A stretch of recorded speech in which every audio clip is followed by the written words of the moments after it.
I am a 34-year-old young mom of two. I am also an assistant catering manager at a prestigious boarding school, and as such, I work shifts. They are either early or late with a weekend on before I get a day off. So it's a 12-day cycle, but I digress. Anyway, in about November of 2019, I was working the morning shift, so I was up and out of the house by 5:45 a.m. I had to put some diesel in my car, so I made my way to the closest petrol station. I go there quite frequently, so I know the attendants pretty well. We have petrol attendants in my country, as you do not fill up your own cars, so as tired as we all were, we had a chat while we were waiting to fill the car. I am the only one there, and since it is summer, it is pretty light out at this point. Another car pulls up. This was a fairly new model. After their car was filled, I noticed the driver, a well-dressed, clean, middle-aged man, had gotten out and was rummaging under the passenger seat. He seemed agitated, and I was just minding my own business, but was obviously watching him, as, hello, I was alone and bored waiting for my car to fill. This stranger looked me dead in the eyes, and I swear to you, he looked vacant. Like he was there physically, of course, but his brain was not in the now. He then proceeds to stop scratching around for whatever he was looking for. I assumed at the time it was maybe his wallet, and jumps back into the driver's seat. Me, thinking he has done the decent human thing and is paid, notices that he starts reversing quite fast out of the petrol station, when I hear the attendant shouting at him that he hasn't paid. The man hoots his horn twice in an "oh shit, my bad, I am coming to rectify my mistake and sort this out" type of way, so the attendant is approaching his car to finish the transaction. Well, this POS then proceeds to try and run over the attendant, like as if wheels were skidding and smoke from the tires was the type of aggressive driving, and almost succeeded. He is smiling the whole time and I am just in shock. Like, I'm not naive and I know this stuff happens, but as cliche as it sounds, never in this small retirement town. The attendants and I are just stumped, like, what the heck, dude? We had a little chat about cameras and if everybody was okay, and basically the whole absurdity and strangeness of this encounter. Anywho, off to work I go. And I ponder about this incident for about a week until, of course, I travel about 90 kilometers a day to and from work. I need to fill my car again. I see the same attendant who was helping me today from the day of the incident. I started chatting with him and the convo went something like this. Me: hey, do you remember the other day with that guy who drove off without paying? Yeah, that was hectic, right? I know, right? So, did they catch him? Were you guys able to track him down with the cameras? Oh yeah, they caught him in this one town. Didn't you hear? Hear what? He had just shot some people at his workplace. His business partner, I think, and was going out with a blaze of glory. He had shot 2 more people when the police had caught him. Me: I'm sorry, what? Yeah, and when they arrested him, he told the officers that he was trying to get his gun out to kill all of us, me and the 3 attendants, when he stole the petrol but couldn't find the bullets or gun. It was one or the other. This man, folks, had like a stupid amount of bullets and more guns in the back of his truck. He intended to kill us, all of us. He wouldn't have been reported to the police as early as he was if he succeeded. He planned to kill as many people as possible before getting caught. I still think about this all the time. I'm also thankful every day that this guy couldn't find his gun and that by some miracle he decided to try and kill by car, then to open up the back and gun us all down. I'm also grateful that he didn't hurt any of the attendants. They were just doing their job.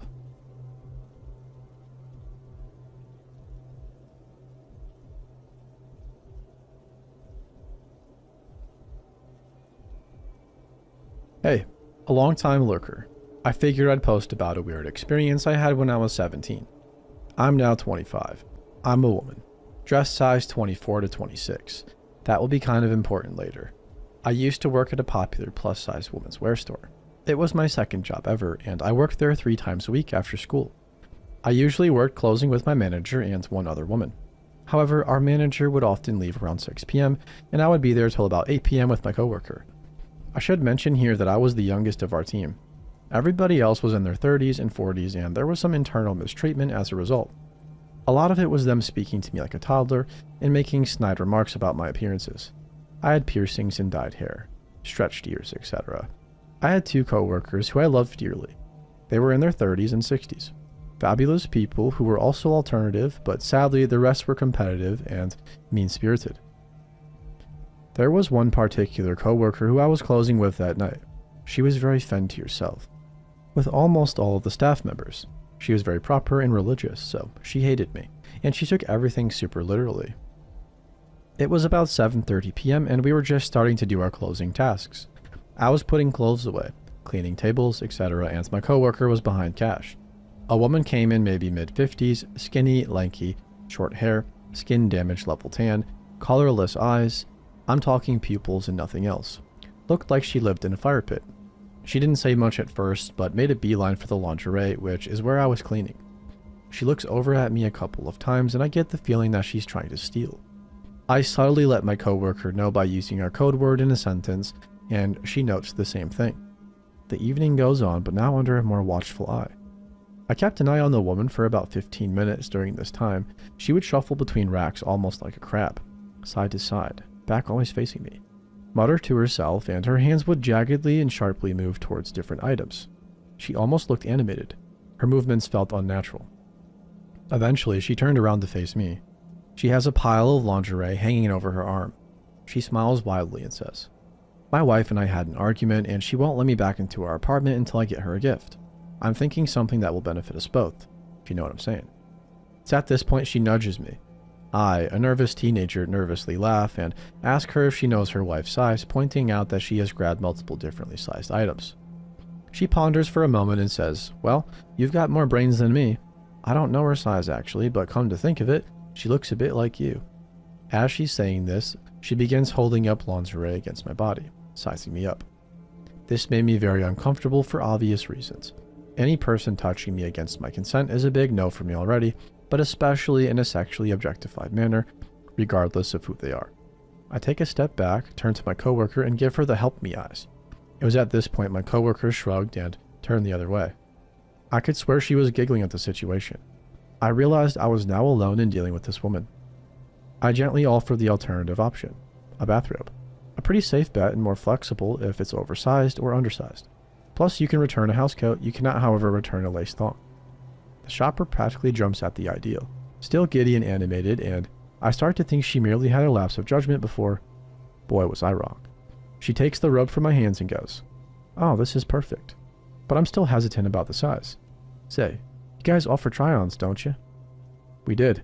We would sometimes model products for customers with limited mobility who wanted to see garments in action. I shook my head at this and explained that we can do that for business attire, but not for casual wear or lingerie. She sighs, shuffles around, and goes, "Well, you're about the same size as her. Let me hug you to be sure." Before I could react, she had her arms around me.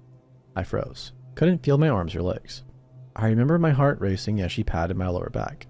Something kicked in and I took a quick step back, but I couldn't see anything. I was shocked. She smiles and goes, "That wasn't so bad, huh, baby?" And I was right. You're exactly like my woman. Curvy in all the right places. You are sure you can't amuse me and try this on? Every word put me on edge. I began stepping back to the safety of the cash counter where my coworker was. It was at this time my coworker decided to go clean the fitting rooms. Once safely behind cash, I checked the time and said, No, I can't do that for you. Against store policy. Are you buying the robe or not? We close in 5 minutes." She seemed surprised at my change of tone. I'm in full flight or fight mode. My emotions are all over the place and I just want her gone. "Yeah, I'll take it," she said. Something like that. It's kind of blurry. She goes to pull out her wallet and surprise, surprise, no wallet in sight. She fumbles around to find cash for a good 5 minutes or so. During this time, she decides to go in extensive detail about her and her wife's sex life and how it got worse after they were married. Eventually, she finds a crumpled up $50 bill and buys the robe, confirming that it is returnable. As she's leaving, she says, "If she doesn't like this, I'll be back tonight. If you are not here, I'll come back every day until you are. I like you." I told her we were closed, and my coworker unlocked the door at this point and gestured for the customer to leave. She didn't have any parting words after that, but did blow a kiss at me on the way out. I winced at it, that's all I know. My coworker giggled when the woman left and said, "She sure did like you." I didn't say anything back, got my stuff and left. About 2 weeks later, I put in my 2 weeks notice following a similar incident involving a serial shitter using our changing rooms as a bathroom. He would also try on our women's lingerie. That's a whole nother story for a different time. Thankfully, the robe woman never showed up again while I was working, although at one point my manager told me a short-haired woman was looking for me during the early hours of the following day, and I'm certain it was her. So, I'm glad I'm safe now, but that definitely was one of the creepier encounters I've ever had. Thanks for reading or listening. Glad I could finally vent this story.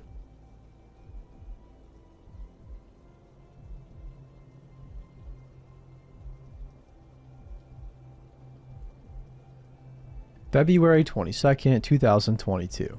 It was a Tuesday, I believe. I had a person come into my job. I work in women's clothing and it was a customer that I'd helped on 3 occasions over the last 8 months. They said they were a man with he/him pronouns, but his girlfriend liked it when he dressed up in women's clothing. I didn't find anything wrong with this because I enjoy helping people feel good about themselves. I asked if this was consensual and he said yes. He enjoyed it too. On this particular day he came in, this time with a wig and dress on, which again I found no issue with. In fact, I felt proud of him. He asked for the fitting room once nobody was in the store and asked for my opinion on something he was wearing. I agreed. He opened the room door and was standing there with a blouse on and no pants, but was wearing a pink and white polka dotted diaper. I was shaken and uncomfortable but maintained my composure and said the top was cute and turned away. He tried on another outfit and was fully clothed this time and asked if we had anything shorter because his girlfriend likes it when he gets a pedicure and the lady doing his toes can see his diaper. I grew more and more uncomfortable, but being alone I didn't say anything other than, "Oh, that's interesting." He asked if we had any long shirts that could be used as a dress and I said yes and went to fetch them. I came back and one by one he came out in the tops with his diaper showing and even told me a story about him peeing himself at a sex store and his girlfriend changing his diaper in front of the employees, who were quote-unquote turned on by this. This discomfort grew and grew until I was shaking and texting my coworker to come in early. He came out of the fitting room in the dress he came in with and turned away and acted like he was on the phone. But I noticed it was his calculator instead. I stood there trying to calm down and everything when he came back and said his girlfriend gave him the task of taking a photo with me in his bra and diaper. I declined and said I wasn't okay with this. And he said that it was okay but that he was going to get a spanking from her later. He left shortly after, thanking me for my help in not purchasing anything, which was a first. I brushed off the experience as a weird occurrence and went on about my day, thinking I wouldn't see him for a few more months again. I went home later that day and my coworker texted me saying he was back and doing the same to her, but he left again without making a purchase. The next day I asked my coworker to come in early so I wasn't alone and she did. He came in again and I went to the back because I was about to have a panic attack. I felt sexually harassed simply just by looking at him and picturing the look he had when he was staring at me in the diaper. I overheard him asking my coworker my name and when I would be working again. She didn't give him either and he left after making a purchase on a blouse he tried on the day before. My coworker told me he identifies as she, which threw me off since it contradicted what he told me the day before. At this point, I filed a police report with the police. I genuinely think this is a ploy to traffic me. An officer comes to talk to me and I tell him everything. The next day I was off work and I got a call from my coworker saying he drove by looking into the store, and when my coworker caught him staring, he drove away. I went to the station since I had to drop off my statement and inform them of what happened. The next day I opened the store and had to go by the bank. When I was driving to the bank, I noticed his truck outside an auto parts store. I called the investigator and told him about this and he got a tag number and noticed that he had a sticker for a local campsite that expired Monday. It's February. Who the heck is camping in February by a lake? All in all, I feel good knowing more about him than he knows about me. I know his name, where he works, and that he's got a campsite until Monday. I didn't see him yesterday or today, and I'm hoping he got the message that he scared the absolute heck out of me. I'll keep you updated as this goes on. Edit. For context, I'm a 25-year-old female, 5'2". The person discussed in this post is about 6'5" and probably over 350 pounds. Late 30s to mid 40s, I guess. Hopefully this will help shed some light on why I was worried to call this person out on their shit while I was alone. Thank you to everyone who's given advice thus far. I appreciate it more than you all know. Update. He came in today while I was working and the cops were called.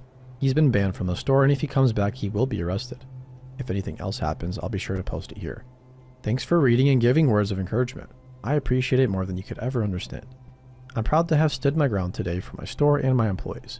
Nobody should ever have to go to work and be in fear for the sake of customer service. Because screw any creep who utilizes customer service as a way to sexually harass people who just want to put food on the table. Again, I thank each of you so much.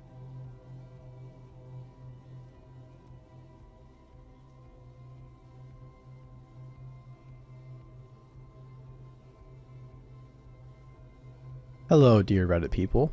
I don't know if this post is allowed in here, but I thought it might belong here. So, this is a story I haven't thought about for a long time until last week, but it was really creepy. It happened when I was about 22 or 23, and I was very happy with my then boyfriend, who was kind of creepy as well, but that's a whole other story. Back then, I was working during the weekends as a model and hostess for different brands to pay for tuition and the materials I'd used during the semester. So I was studying fashion design, and at school we had optional classes we could take. So I've always loved to sing, and I was taking that extra class. My singing teacher was amazing, and he convinced me to sing at the cultural week we had at school, so I did. I sang that day and had a good time with my classmates. A week after, I was taking my fashion illustration class. While we were drawing, an arts teacher opened up the door of our classroom, inquiring about another teacher. But we told him we hadn't seen him and we were with the fashion illustration teacher, Annie. He then said sorry and left the classroom. When the class ended and I was about to leave the building, he approached me, saying he waited for me because he wanted to congratulate me for my performance and wanted to formally introduce himself because he thought it was interesting to be able to talk to a young talented girl like me. I thanked him for his nice comments and then left. We will call him Mr. Lin. Mr. Lin was about 55 years old back then, and he started approaching me anytime he would see me around. And at first, I thought he was just being friendly, so I was also back. But over time, I started noticing he would give me weird looks, and he even started making weird comments. He knew I had a boyfriend and would still make weird comments that made me feel weird. One day, I got to class really early and my teacher wasn't there yet, so I sat down in the cafeteria to have a cup of tea and a bite before class while I read a book. Mr. Lin saw me and sat down in front of me. He started talking and then again making comments about my physical appearance and making me feel uncomfortable. He said to me, "Do you look at your boyfriend this way? I'm pretty sure you don't look at him the same way you're looking at me." I didn't know what he was talking about, and to be fair, his question made me feel really uneasy, so I told him exactly that. I don't know what you're talking about. I'm just giving you a normal look, the same look I would give anybody." So he replied, "Yes, that look you're giving me as you take a sip of your tea, so I can only see your eyes, but your eyes speak louder than words." He then made a weird grunt sound. I was getting annoyed, so I said, I'm sorry, but I'm looking at you as we talk because these are basic respect signals to show I'm paying attention to what you are saying, but I think you are misreading things, and the way I look at my boyfriend is part of my private life that I shouldn't have to describe to you." A friend of mine saw me there and she waved at me. She saved me, so I waved back and told Mr. Lin, "I'm sorry, I have to go. My friend is waiting for me. We need to discuss a few things about our project. Goodbye." A few days had passed by, and of course after that conversation, I started trying to avoid him at all costs. If I saw him and went unnoticed, I'd go the other way and, well, just generally avoid being around the classrooms he used to teach at. About a week after, I was having lunch with a few friends at the cafeteria, discussing the details of the fashion show and talking about which models we wanted. The model fee was quite expensive. It was going to be a lingerie and swimwear fashion show after all, so the models charged a bit more than usual, so I came to an agreement with my dean and traded the fee in exchange for modeling some of my classmates' designs at the fashion show. We were excited about the details in the whole fashion show. But then, as we were talking and laughing and having a good time, Mr. Lin showed up and asked if he could join us. I looked at one of my friends as if I were begging her to say no, but they opened up a space for him and he sat with us. He was normal at first, but then he found out I was going to model at the show, and a few minutes after that, Mr. Lin started asking my friends the same weird questions he asked me that time at the cafeteria. "Don't you girls think she looks at me in a very special way? There's no way she looks at her boyfriend like that, right? What do you think?" They all got weirded out and eventually left me alone with him. They thought leaving me there was actually funny.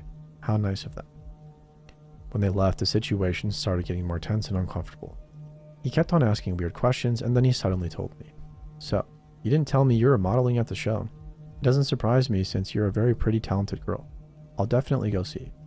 Now that I know you're a model, that's great news for me. I'd love it if you would do it for me. I'd love to paint you." I was so uncomfortable, so I replied, "I'm sorry, but I only work as a model in certain very particular professional contexts, so I don't think I could be your model." He then told me, "It would be professional because it's professional painting, so it would be a professional environment, just you and me, you posing for me to paint you in a very professional setting." He gave me a really disgusting look and continued, "I'd love to see you pose in a daring way for me. Nude paintings are my favorite and my specialty. I want you to be my model." I got very nervous and I swear I started sweating because I was feeling all of his creepy vibes, and That look he gave me was really unsettling. So I replied, "Well, I'm sorry. I get you're a professional painter, but I don't want to do nude posing. I have nothing against people who do it because, thanks to them, I've improved my drawings and sketches, but I wouldn't do it myself. It's not my thing." There was an uncomfortable silence, and then he gave me a crazy look and put his hand over mine on the table. He said, "Are you scared? You have nothing to worry about with me. Nothing to be afraid of. If it's because you are scared, let me tell you something. You are a beautiful girl, and as beautiful as you are, and as much as I'd like to, I wouldn't do anything to you don't want me to. Though it's a shame I'm not capable of forcing you, because you really are beautiful." And he gave me the most disgusting look ever. I felt shivers down my spine and a need to run for my life as far away as possible. I yanked my hand out and said to him, "I'm sorry, Mr. Lin. I just don't do this. I don't mean to be rude, but the way you're insisting that I do it is making me feel worse, and I need to go to class. Goodbye." I stood up, and as I was stepping toward the exit, he pulled my arm and whispered in my ear, "I can't wait to see you at the fashion show. I wouldn't miss it for the world. Good luck, beautiful." I just nodded and left. As soon as I got back home, he sent me a message saying that he was sorry about making me feel weird.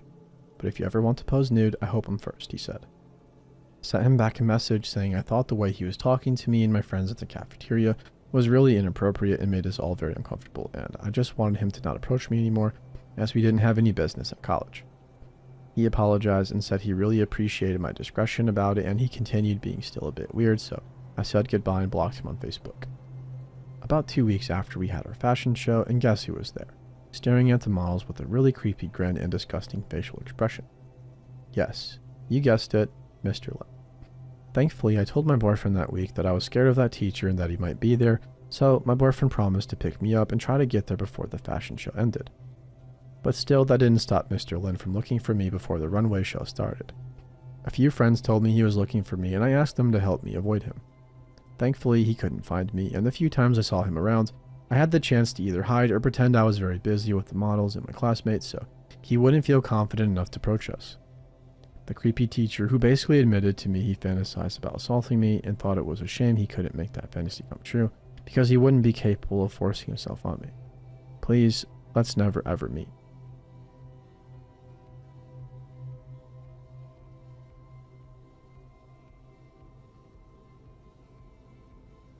This happened just today, and I'm still trying to make sense of what the heck happened. One of my best friend's weddings is next week, and I ordered a dress online.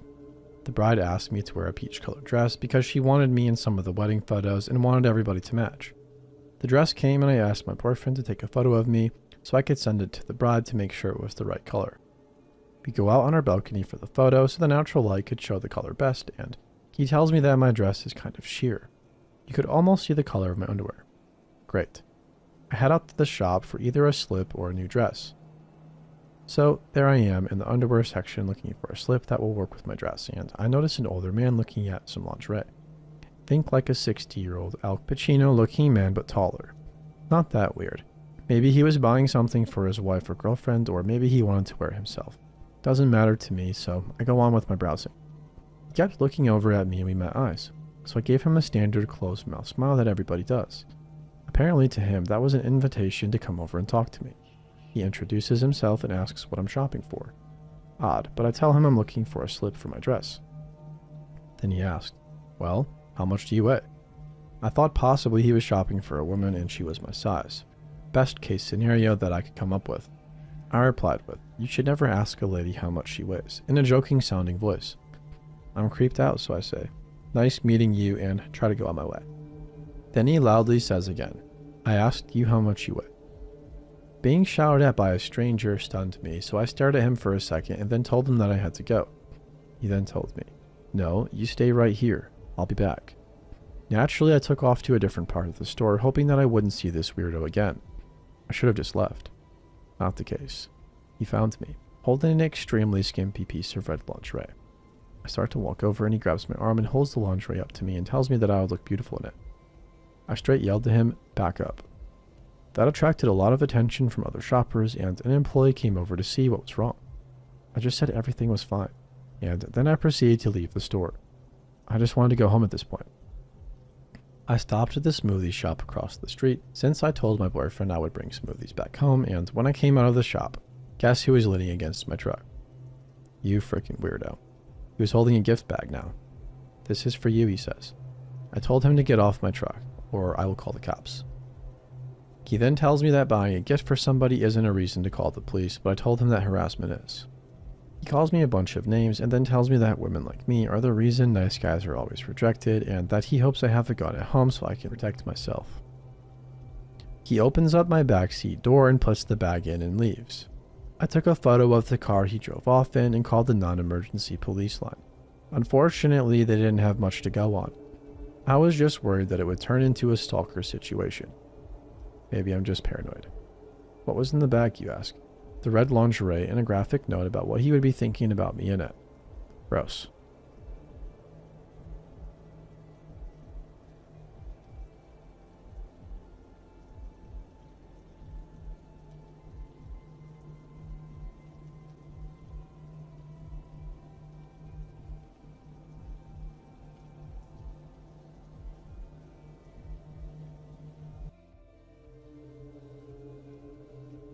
This will be a bit short, but completely true. I grew up in a small town in British Columbia, Canada, around 7,000 people with my mom. The town I grew up in is a small area above the border and is heavily wooded on the outskirts of the city. We lived in my grandma's house until my mom could afford to get her own place around the age of 7. I remember one night the phone rang. I answered and said hello, to which I didn't hear anything, so I hung up. Then another ring. This time when I answered it, I could hear creepy giggling on the other end, which creeped the heck out of me. I gave the phone to my mom and she told me to go downstairs. Every so often, a few years, this would happen. The giggling and random calls with nobody on the other end, and I would usually forget about it.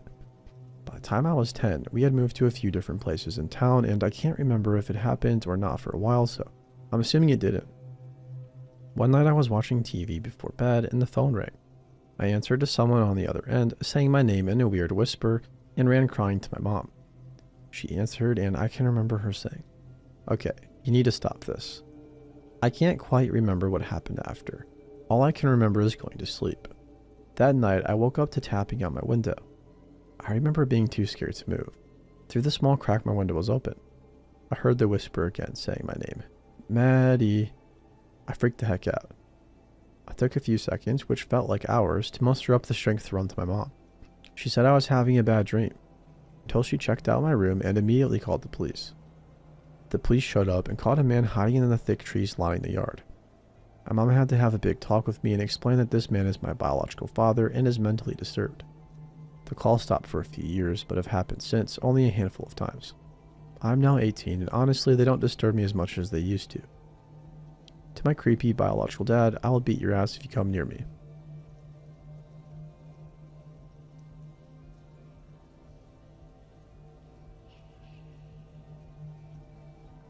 I have both loved and been creeped the heck out while reading these stories. I have a couple that I would like to share. First, let me say that my mama was a mama bear. Probably a bit overprotective, but as we were entering the era of Adam Walsh, who could blame her? She kept a close eye on me and my sister. She was so protective that I found myself shrinking whenever there was a moment that I should have used my voice. My mom was my voice. This will come into play later. This particular Sunday, I was about 8 years old. Come to think of it, this was before Adam Walsh, around 1978. We drove to Shreveport to pick up my nanny, Grandma, and take her to lunch. We only lived an hour away and usually did this once a month. Our routine included lunch at Piccadilly and the mall, and then shopping or looking around. My favorite store was Hallmark, not for the cards ironically. I loved to look at the trinkets, journals, and ornaments. My mom knew this and so allowed me and my sister to go in. She and my nanny would sit on a bench right outside the store where she could look in at us through the glass. I had just walked in and was admiring the ornaments halfway back in the store when I heard, "Excuse me," behind me. I turned to see a boy, maybe 10 to 12 years old, standing behind me. "Hi, may I ask you a question?" he said. I remember even at my young age that the boy was very well spoken, almost like a salesman.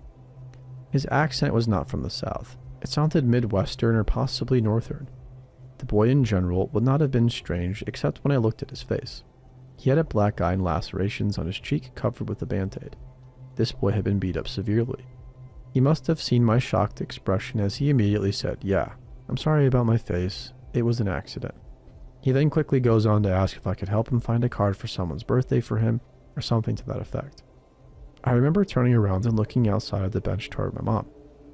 She was in a conversation with my nanny. My sister had already left Hallmark and was sitting beside Nanny. I willed my mom to make eye contact and come be my voice. Nope, she was focused on her conversation. Sigh. I turned back around and meekly said, I don't know. He must have noticed the look in the direction of my mom and my hesitation as he said, It's okay. You're safe. My mom is right back there. He points to a woman with her back towards us, looking at cards pacing a bit. The cards I'm looking at are right back here with her. Come on. It's okay. Come on. In retrospect, I can hear the desperation in his voice. I took 2 steps towards him, and when I did, I noticed that the woman was standing next to a door. I had that gut fear almost about everything back then, but in this moment, my stomach was in my mouth. I remember wondering where that door led. Every hair on my head stood on end. He would take a step back and say, Come on, it's okay, really. Almost like I was a puppy he was trying to wrinkle.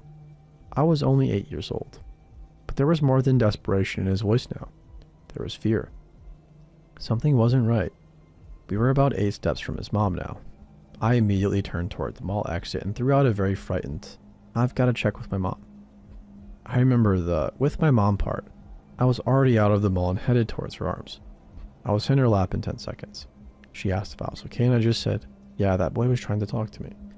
Both turned to look and the boy was looking out through the glass at us. As soon as he noticed my mom looking, he pretended to turn and look at cards.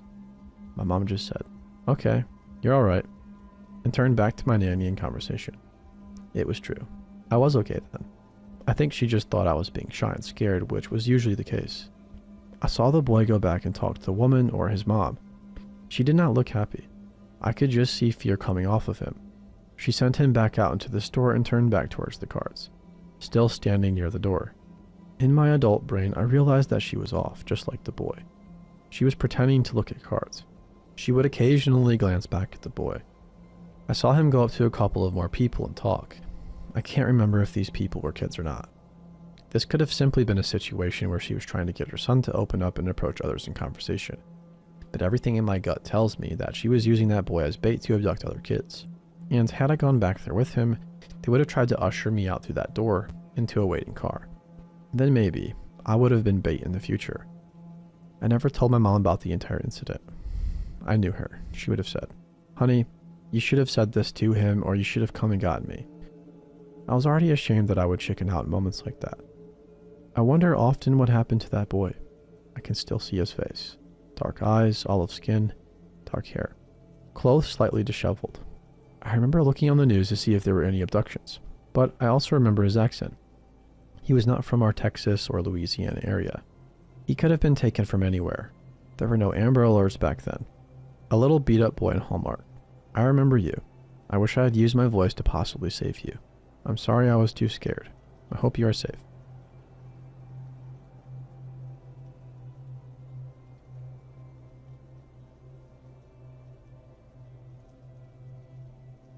In respect for my best friend, whose life was a mess as a child, I've been keeping this story inside for a very long time.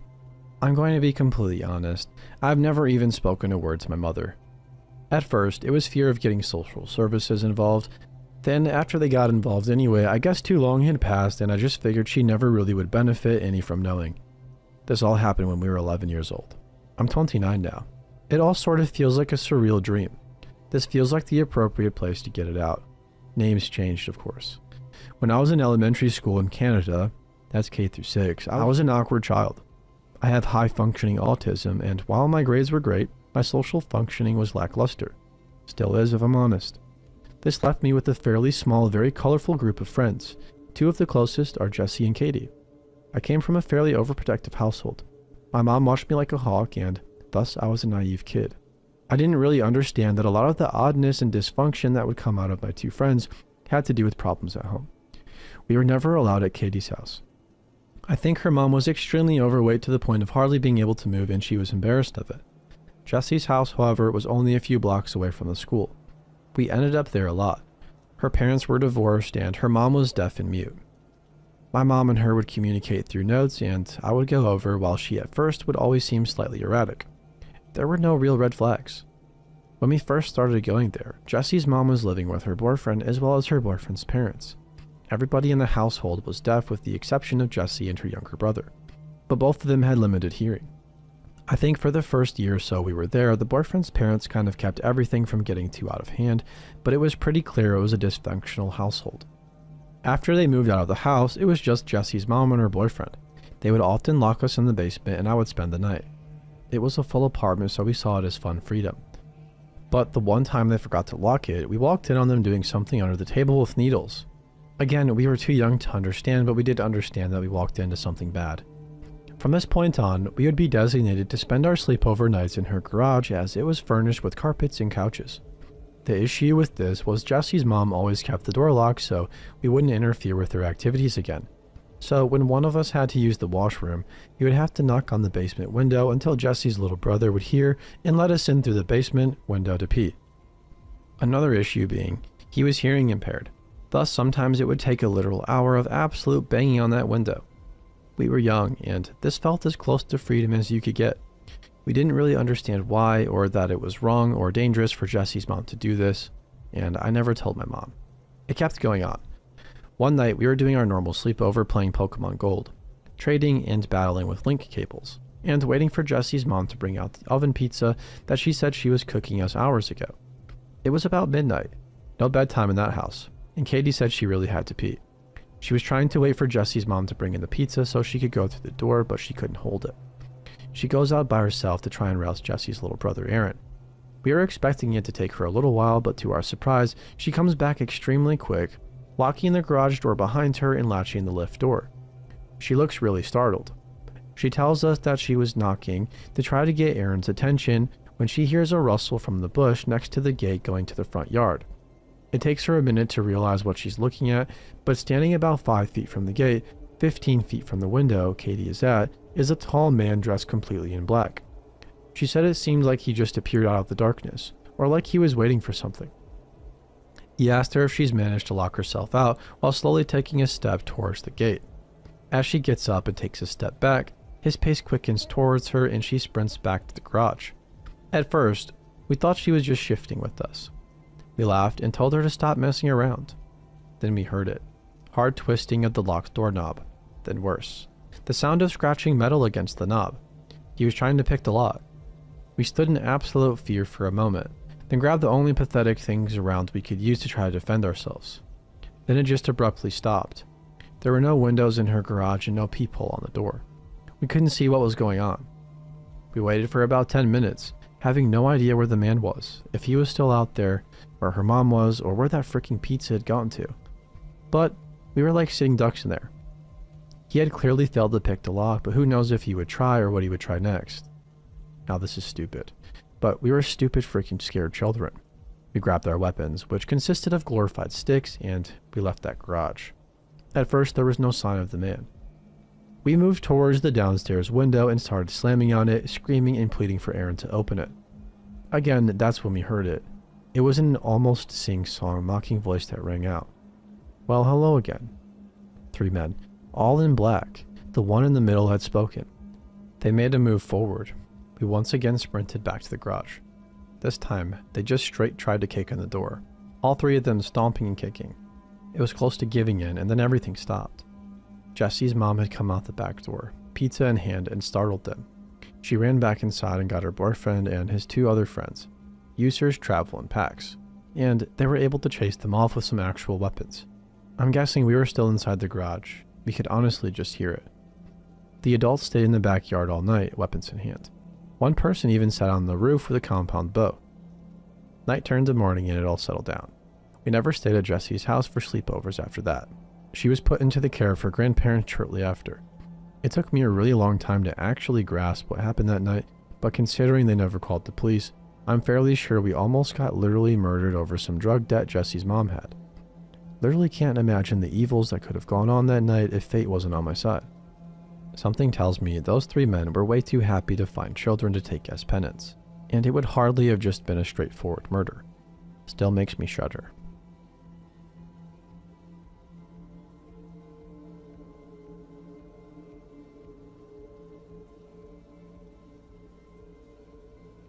I don't post too often, but I've been reading through all of these posts, and it sparked an encounter I had years ago on a solo bike tour.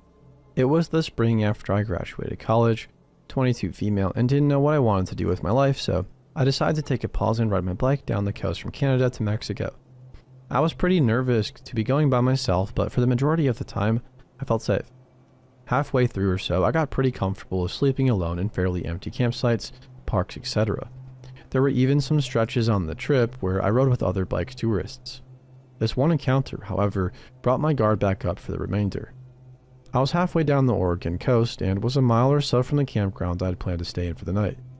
There was this notable yellow vintage Ferrari, car that had passed me in the opposite direction. When I pulled into the campground, I stopped at the information board to look at the map and fees. As I'm sitting there, I see the yellow car coming down the road and stopping where I am. This older guy in his late 50s or early 60s gets out and starts looking at the board with me. He's friendly and seems completely normal, charismatic even. He's asking me about my trip and starts mentioning how he's from the area but has never checked out this campground. At this point, I'm still pretty naive, and there are plenty of nice people I've met on the trip that chat me up and ask about the bike tour. He's talking to me and getting closer, and this is the part that starts making me uneasy. He would repeatedly reach out his hand to shake mine like he was about to leave, but every time he shook my hand, he would grab my forearm with his other hand and do this weird gasp laugh thing. The way he did it looked insane, and the arm grasp was very firm. It sent shivers down my spine.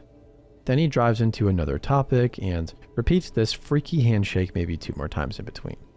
I realize that I'm completely out of sight from anyone in the campground, have no phone service, and I'm now very close to him and his open car door.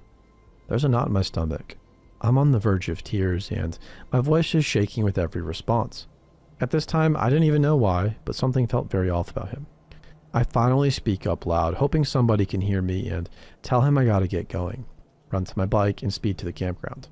When I get there, I don't even try to find the hike and bike spots and just throw the tent down directly across from the camp host. Again, I had a lot of encounters with random strangers at this point, but none of them terrified me like this one. I fought with the idea that he was probably just an overly friendly guy, but the fact he would repeatedly grab my arm and laugh was frightening.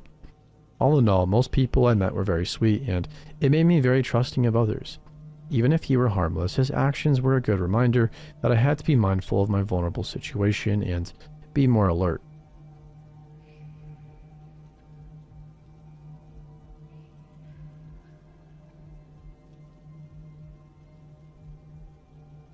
I used to order a lot of pizza. I love pizza. Well, my local pizza place got a new driver who way overstepped the boundaries of what is acceptable.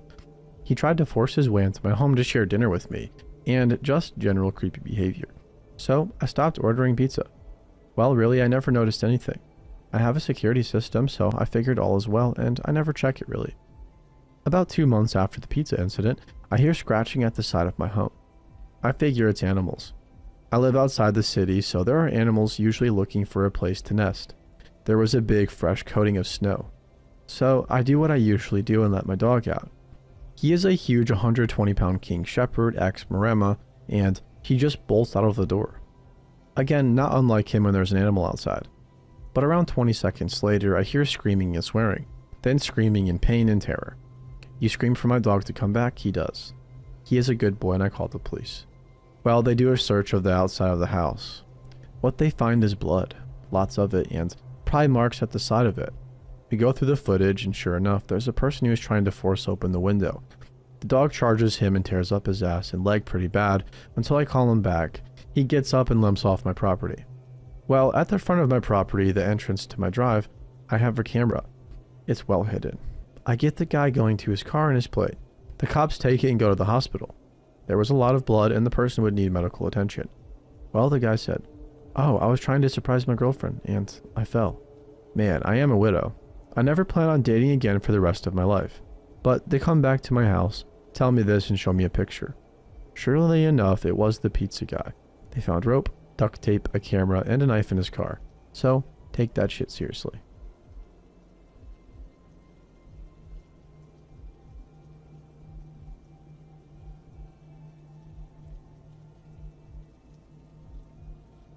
This happened last night. I worked late at our retail shop. We close at 5 p.m. except for 6 weeks during the summer when there are street dances from 7 to 9 right out in front of our place. We are one of the sponsors and we give 2 $25 gift certificates as prizes for each of the weeks. Since many folks who attend are on vacation here, I like to stay open during the street dance. If somebody wins, they can walk 50 feet over to spend their prize, even if it's the last night of their trip. Plus the music is cool. They always have a good band. So after closing and doing the books, I got home about 10 o'clock. Normal. It's just my wife and me plus the dog and 4 cats. We tend to go to bed and get up early. It's a rural area. We have neighbors, but we're on a quiet lake and it was all quiet and dark by the time I rolled in. The wife and I often sleep in separate rooms because she has trouble getting to sleep and I do not at all. I trained myself to go to sleep fast decades ago and it has stayed with me. I can often get to sleep in 2 or 3 minutes. And I snore. We both do, but I definitely take the laurels for volume. I have woken myself up with loud snoring more than a few times. So I was unsurprised and unbothered to see a note asking me to sleep in one of the spare bedrooms when I entered the dark and quiet house. Our main bedroom is in the finished basement and she was there. So I settled into the place I usually choose in the upper level. It's a double bed in a small bedroom that also hosts my laptop, the dog's feeding station, and a water fountain for all pets. I like the flowing water sound. I recently washed this set of bedding and reinstalled the back on this bed instead of changing it out for another set. Just part of normal household chores, but I know I'm the one who handled it the last several times in a row. It's pretty fresh. It has been used 3 nights since then. About 4 a.m. or so, my best estimate, I woke up feeling something odd and blocky on the edge of my bed nearest the wall away from me. And it wasn't just doing something loose. It was a hard squared off lump underneath the sheet. Not very small. Bigger than my hand, just a little. A really weird thing to feel at that time in that place. I told myself it was a weird dream and went back to sleep. I woke up at my normal time of 6 feeling a bit groggy. I fell over to the side of the bed where the blocky object had been. Still there. I pulled at the sheet and was able to remove it. It was a piece of 2x4, 6 or 7 inches long. Odd as heck. Convinced I was clearly still dreaming, I rolled over and went back to sleep. I woke up about 6:30 feeling a bit closer to normal. Got up, had coffee and breakfast, did chores, tended critters and plants and headed off to the shop. Got in this evening about 6. Watched Prey on Hulu with the wife. Agreed to sleep in the same places, ate dinner, did normal evening at home stuff, came into the room and began getting ready for bed. Sitting on the cedar chest across from the bed is a 6 to 7 inch piece of 2x4. We haven't had any chunks of 2x4 sitting around this place in 6 years since I finished out the basement. I burned all the leftovers in our fire pit by the lake years ago. There have been no visitors and there is no lumber stored here, period, scrap or otherwise. I'm stumped as to how this piece of wood appeared where and when it did. It's enough out of place as to have me thinking I dreamt it when encountering it first. I don't have any known enemies, and it's not like waking up to a horse's head in the bed. What's the message to a piece of wood? Yet, I am a bit creeped out at how it could have got to be where it is. Are the trees sending me messages? What the heck? Anyone? Edit. I posted this last night just before going to sleep for the night. This morning I looked and the wood was still there. Though it looks more like 4 to 5 inches long, so my sleepy brain overestimated the original length I stated. I experienced something else mildly odd. The desk light was on when I woke up. This was at 4, earlier than I wanted to be up, so I rolled over and went to sleep again until 6. It's never turned itself on before, but has a touch sensor for power and light levels, so maybe it flaked last night. Odd and annoying. Light woke me, so I'm pretty sure it came on right before I woke and noticed it. I have it turned so the digital clock face on it doesn't shine towards the bed because even that is too much light for me to enjoy trying to sleep through. I read the post on the vanishing lumber. Sounds like as good an idea as any. Though, if things are going to appear in my vicinity via tiny wormholes or whatever that means, maybe let's do money next. It appears to be a very normal piece of wood, 2x4, unmarred, no tooth marks, etc. For clarity, the chunk of wood was found underneath the fitted sheet in the bed. The fitted sheet was otherwise in place as expected. The layers of material in the bed are frame, box spring, mattress, mattress cover, fitted sheet, flat sheet, and comforter. There are also 5 pillows. I have acid reflux and extra pillows help reduce nighttime incidents. Also, I like one under my knees for an achy back. The dog is an elderly and small Sheltie. She doesn't really do toys. The wife and I are her toys. She herds us. She can barely jump up on that bed, but I have seen her get up there on her own. I have put her up, but as soon as I stop petting her, she's down. She was stray before we adopted her, and I suspect a former male presence in her life was really critical of her being on furniture. She doesn't really get on it much. The cats, well, one of them plays with toys a lot, including tennis balls, but I can't see him picking up the wood chunk and getting it into the bed, much less under a fitted sheet without removing the sheet from the bed on at least one corner. I have no other Reddit accounts for the person suspicious as such, and if you look at my post history, it should be obvious I'm real and far from perfect. I tend to think such things are worth an occasional peek if you believe somebody may be less than honest. When I sleep in this bedroom, I shut the door. This is primarily because one of our cats has a tendency to come get me at about 5 a.m. every morning if I don't. And get me, he will.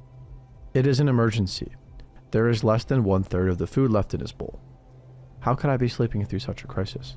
I must arise and correct this life-ending emergency this instant. So yes, I shut the door. Our windows that are open are casement windows that crank outwards. They are by default proof against casual entry when closed. Locking them does make them more secure, but you have to break the mechanism to get into one that is closed. It's a 100-plus-year-old lake cabin too. The windows that don't open are plate glass. Nobody that looks at my should have been repainted last year residence is under the impression I have a bunch of art or money in here. I asked my wife. She cackled about the giving wood comments. Guess that was the clue. I'm still puzzled by this all.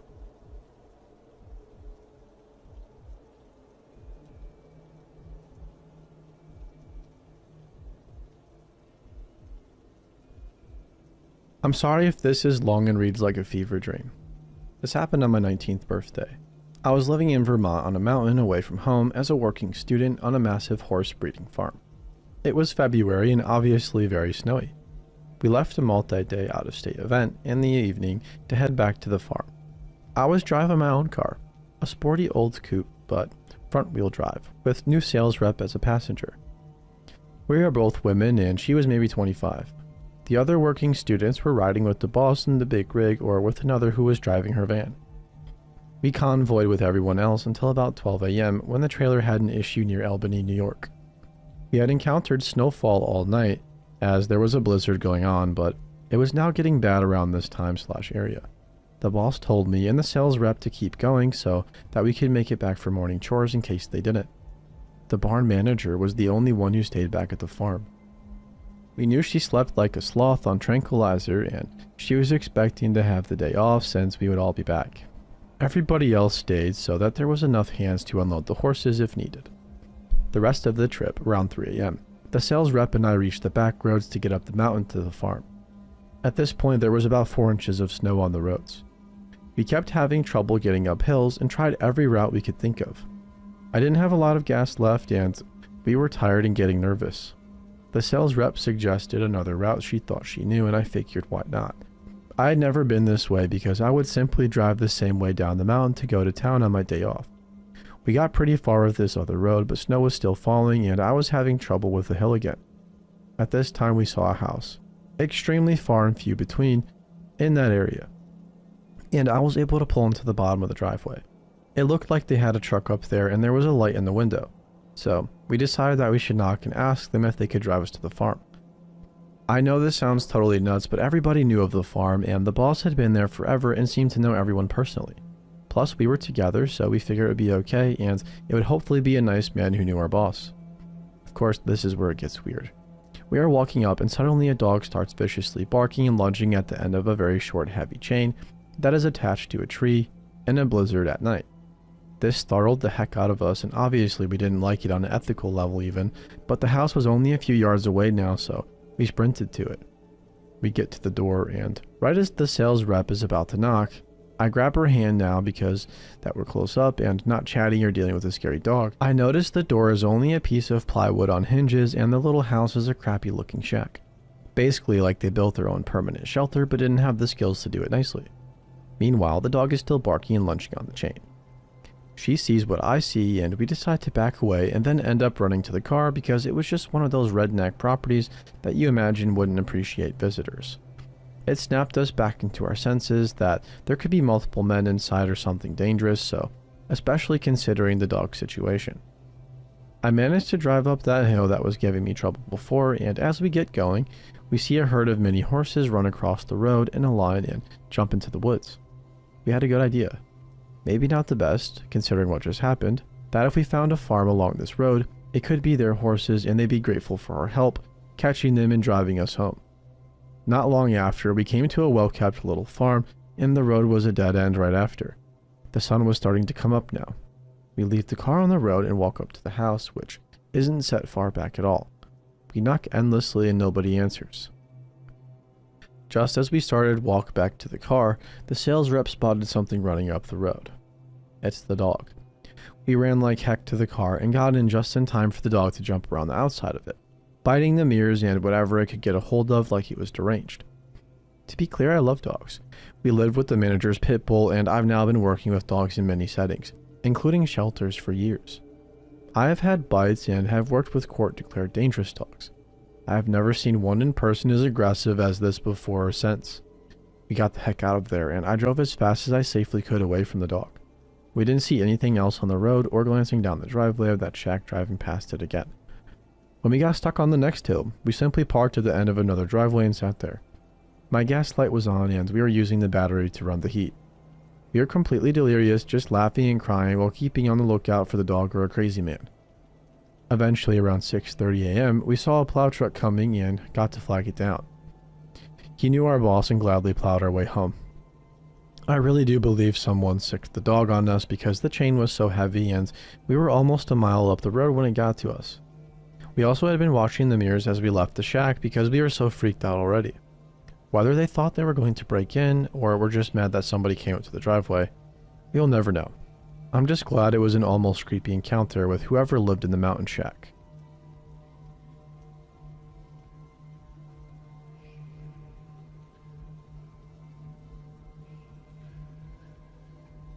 This is an oddly disgusting story. Last week, I had to catch the bus to and from work as my car was in the shop. On Thursday night, it was about 8:30 when I got to the bus stop. Sitting there was a lady in her mid-20s sitting in the shelter, and a guy, likely early 30s, sitting on a couple of steps behind the bus stop shelter. I stood against the wall waiting for my bus. It was the second bus scheduled to stop there. As I waited, I noticed the guy look up at the woman whenever she would look down at her phone, like he was nervous she would see him. The woman had a bottle of water next to her. As the first bus approached, she dropped the bottle of water in the bin. In the bottle was probably a mouthful of water at the bottom. As I watched her sit down and the bus drive away, I noticed the guy got up and was looking in the bin after 5 or so minutes. He reached his arm into the bin and pulled out the bottle of water. He then ran over to a car parked across the road but south of the bus stop. I could see in his car as it was facing towards the bus shelter. I couldn't help but wonder what he was doing with the bottle. I would look up slightly every so often, and on the fourth time, I could see in the light of his car. I saw he was sniffing the water in the bottle, and then the part that made me feel ill, he licked the rim of the bottle, replaced the lid, and placed it on the seat next to him. As he drove past, we locked eyes, and he looked as if he had hit the jackpot. I felt sick in the bottom of my gut, as if I had just witnessed a crime, but with no real victim. I never saw either of them again.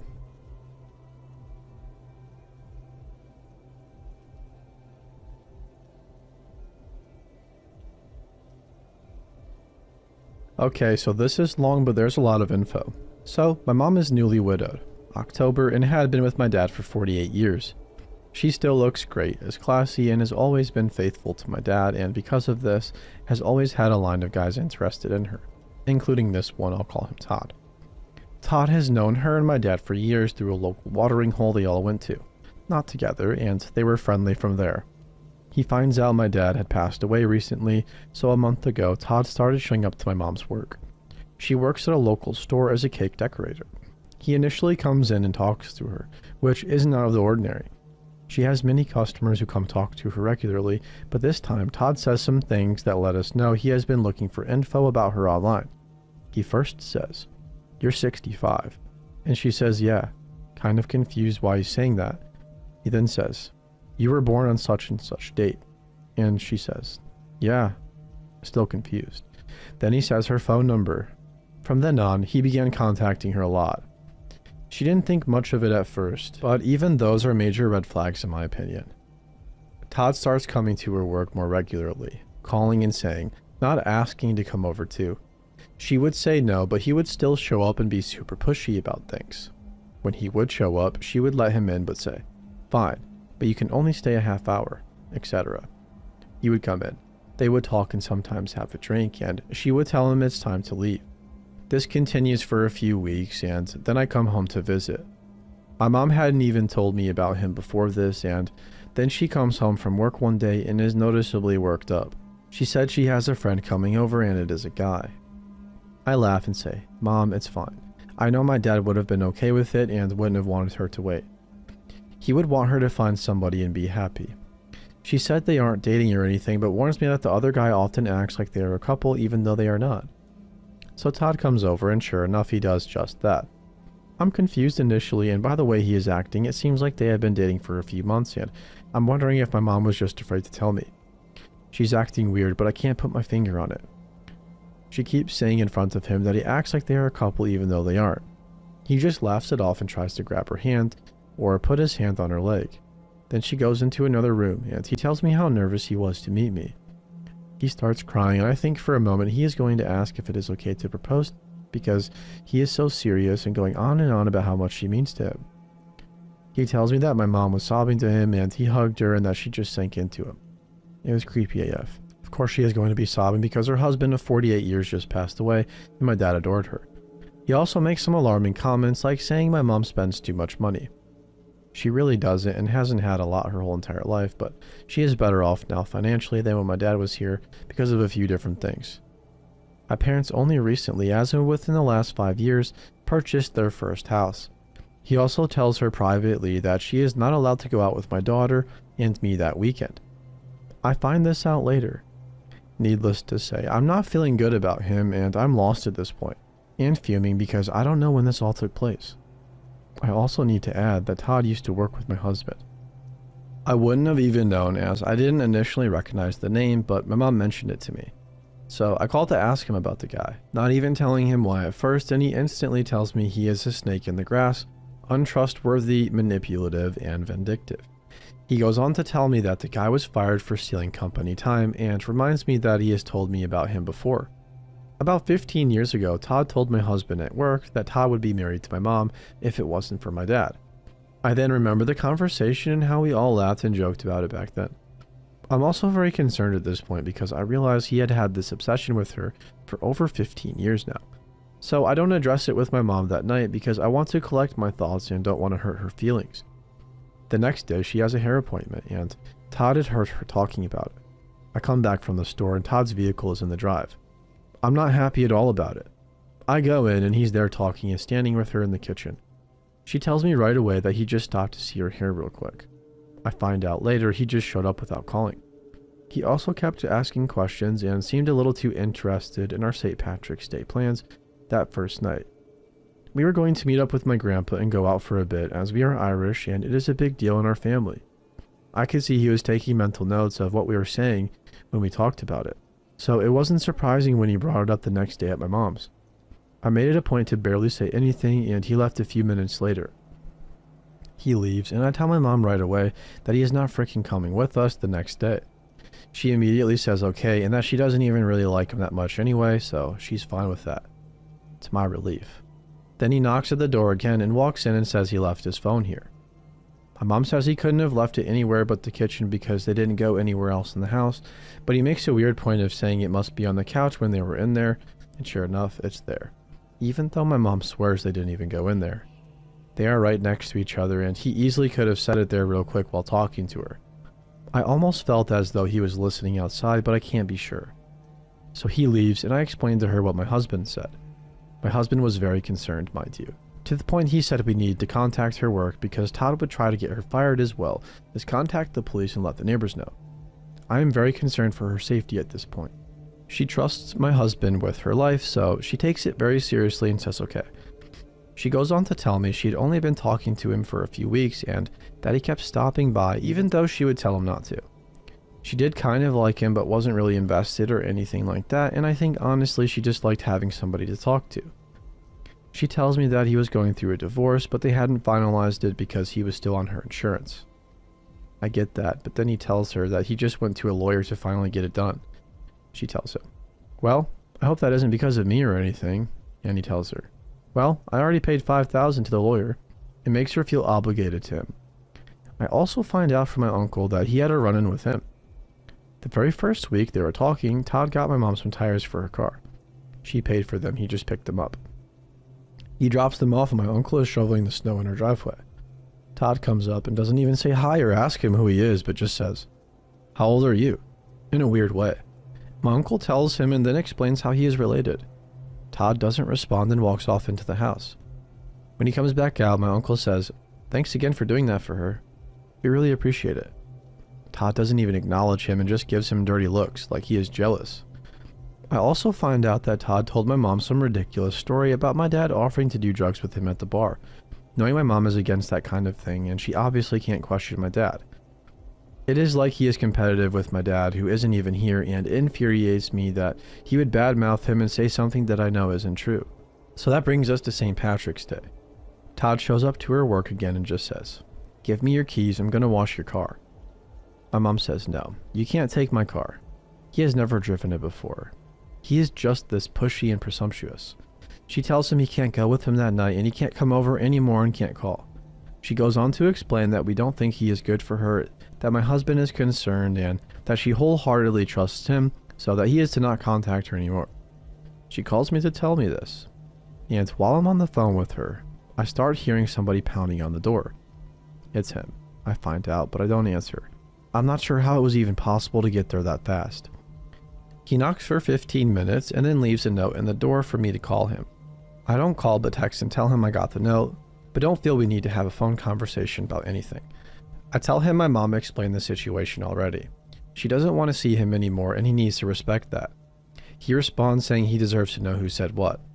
I tell him that's not necessary and we would have felt the same based on our interaction with him.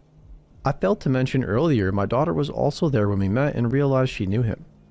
She was the main bartender for a year at the bar he frequents and she hated him. He constantly tried to tell her how to do her job. When he met her, he tried acting like he didn't know her at first.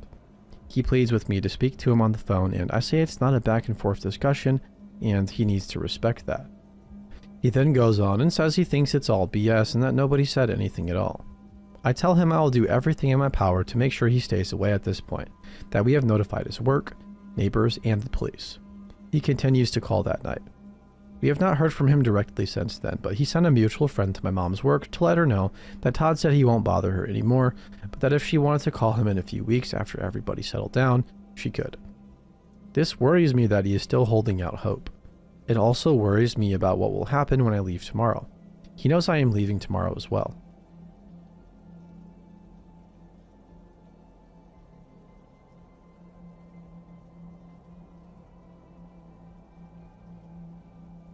This happened a couple of summers ago as my boyfriend and I were driving home along a remote Forest Service road in British Columbia, Canada, returning from a camping trip.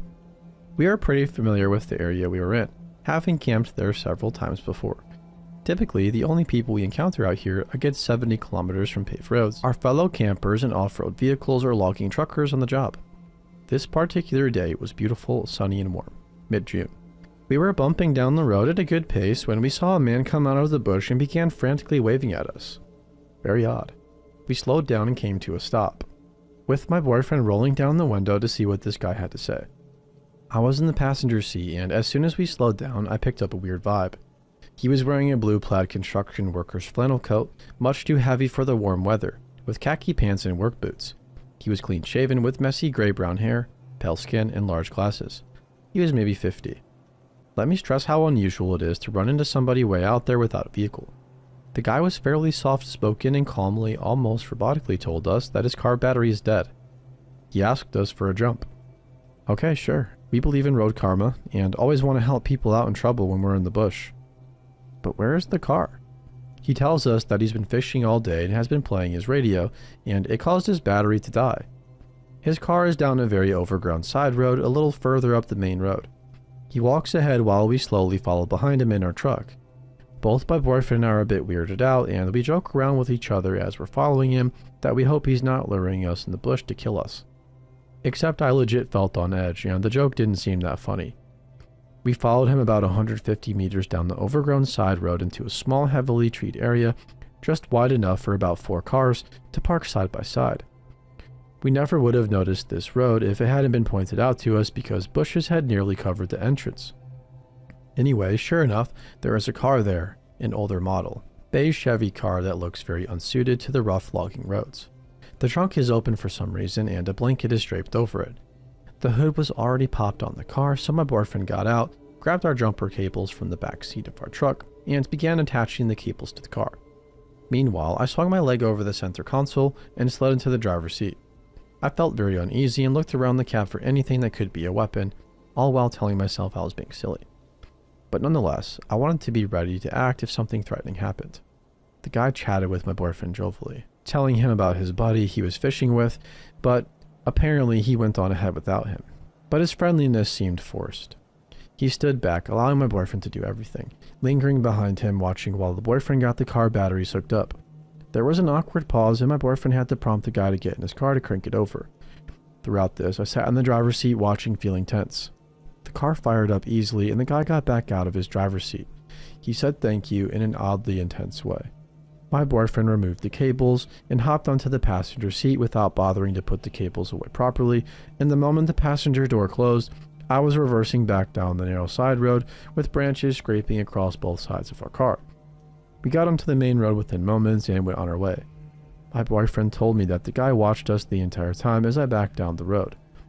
Could have just been a socially awkward guy with a legitimately dead battery, but I can't help but feel this guy's intentions were more sinister, and the fact that I stayed vigilant in the car and that my boyfriend was efficiently competent with the jumper cables helped us dodge a bullet.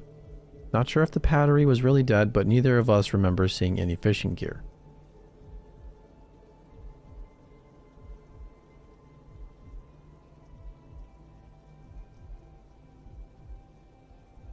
This happened all the way back in 1998 when I was in grade 7.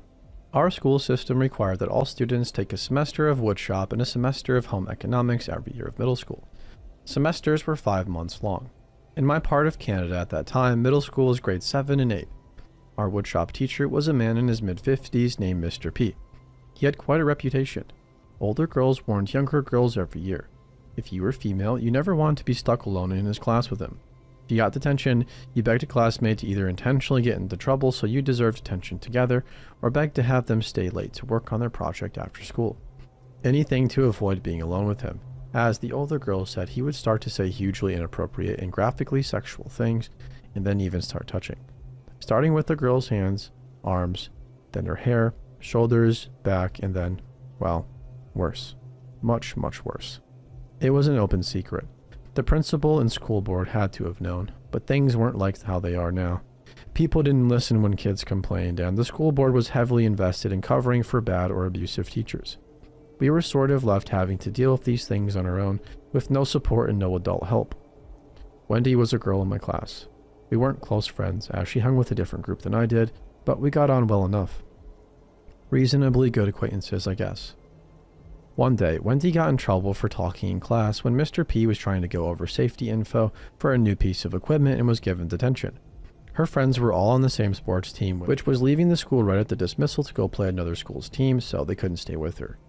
Wendy had been given detention by Mr. P once before, for talking when she shouldn't be, so she was petrified at the prospect of being stuck alone after school with Mr. P again, and she went from classmate to classmate for the rest of the day, begging for their help. Everyone had some reason they couldn't stay, so she was getting absolutely desperate and was nearly in tears. Finally, she got to me. I wasn't on the sports team. I was a clumsy, bookish, shy, nerdy kid who avoided sports whenever possible and didn't have anything on after school that day, so I agreed. I would stay and work on the crappy birdhouse project we'd been assigned. Wendy got to Mr. P's classroom before me. I had stopped in my locker in the washroom before going to the shop room. When I got there, Mr. P was already sitting right beside Wendy, and it looked like he was about to stroke her hair. When he saw me, he yanked his hand away as if he'd been burned and stood up, putting space between him and her. He glared at me and demanded to know why I was there. I stammered out that the lie I wanted to work on my birdhouse assignment. In reality, I was further ahead in my project than most of the others were, so instead of grabbing my nearly finished birdhouse from the rack, I grabbed Wendy's and began working on it. For the entire 45-minute detention, he sat at his own desk, silently seething and glaring at me. When Wendy's detention was over, we took off nearly at a run. She thanked me profusely, and that was that. As far as I know, Mr. P has never faced any real consequences for being a creep pervert. I'm absolutely certain that he has sexually assaulted many girls over his long career. What a frickin' creep.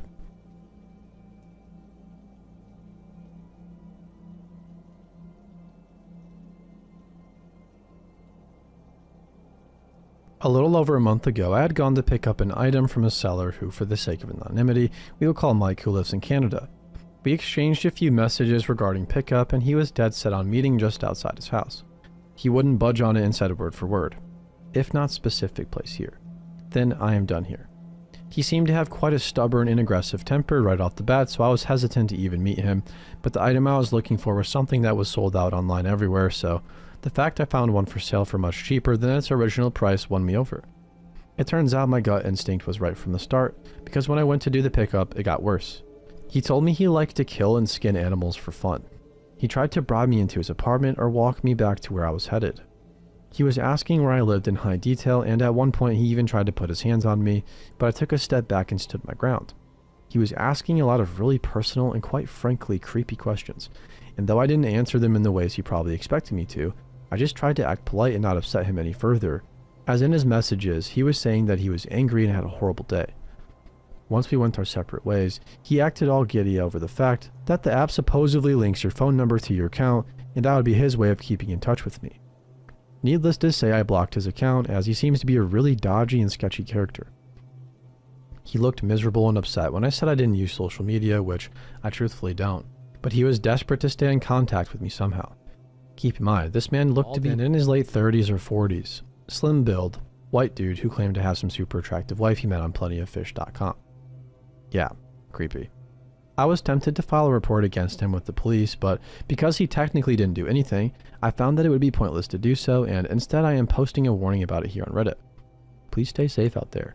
Have somebody tough with you, or really anyone with you, even if it's a group of people. I legitimately feel like this seller is capable of harming another human being, and it's only a matter of time.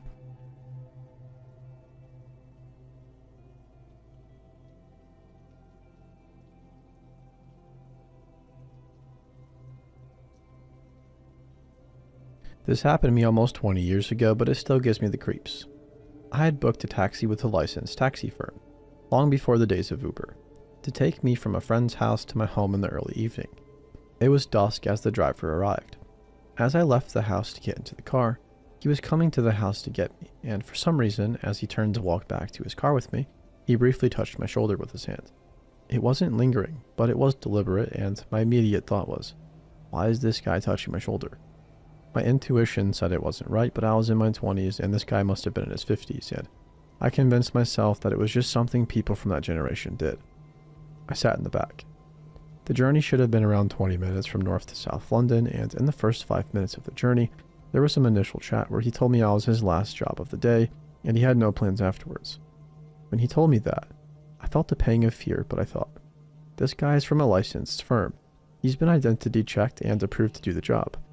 His ID card with his name and photo and registration number was clearly displayed on the dash. He was from a firm my friend used regularly and had an account with, although she had not met this particular driver.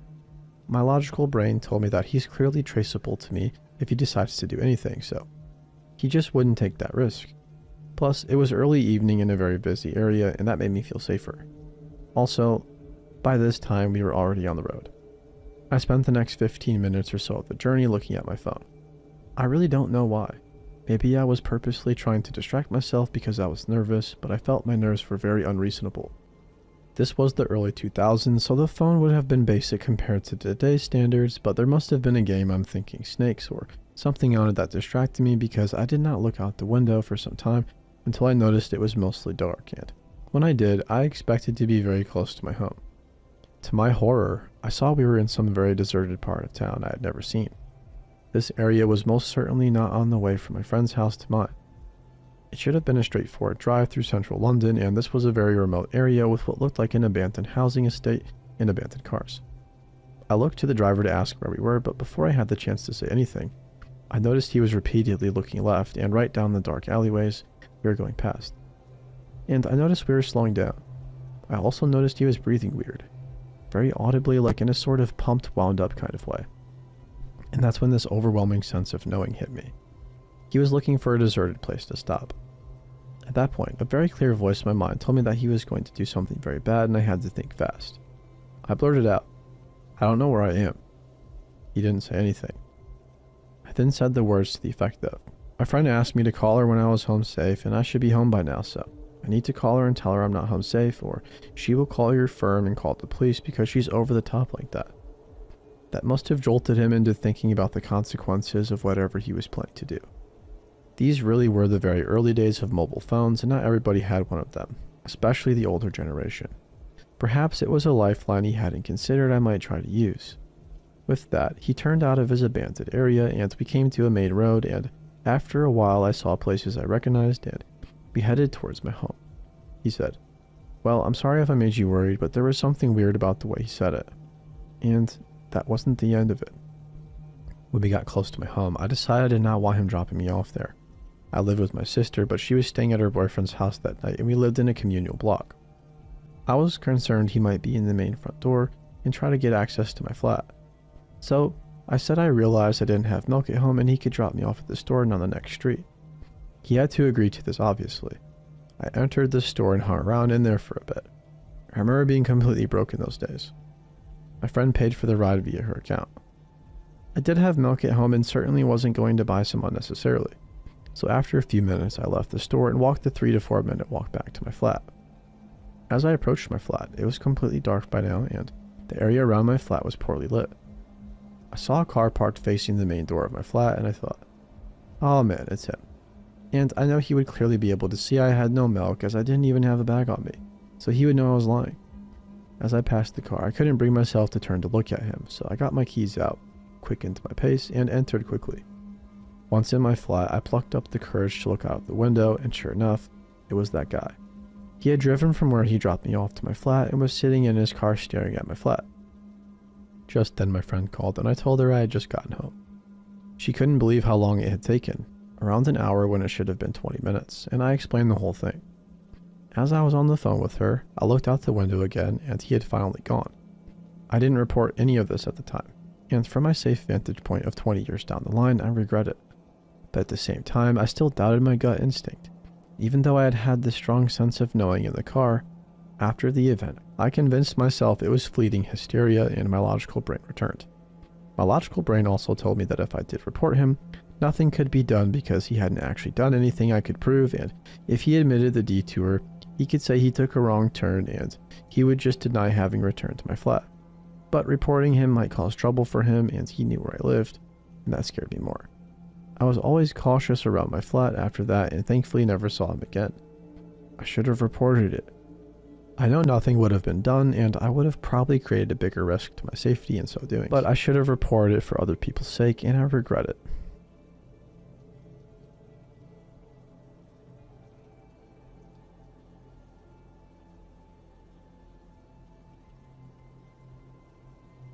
It was the summer of 2006.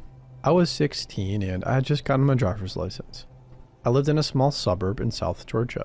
It was a small coastal community that rarely ever had crime. The neighborhood I grew up in did not have a community pool, but the neighborhood next to ours did.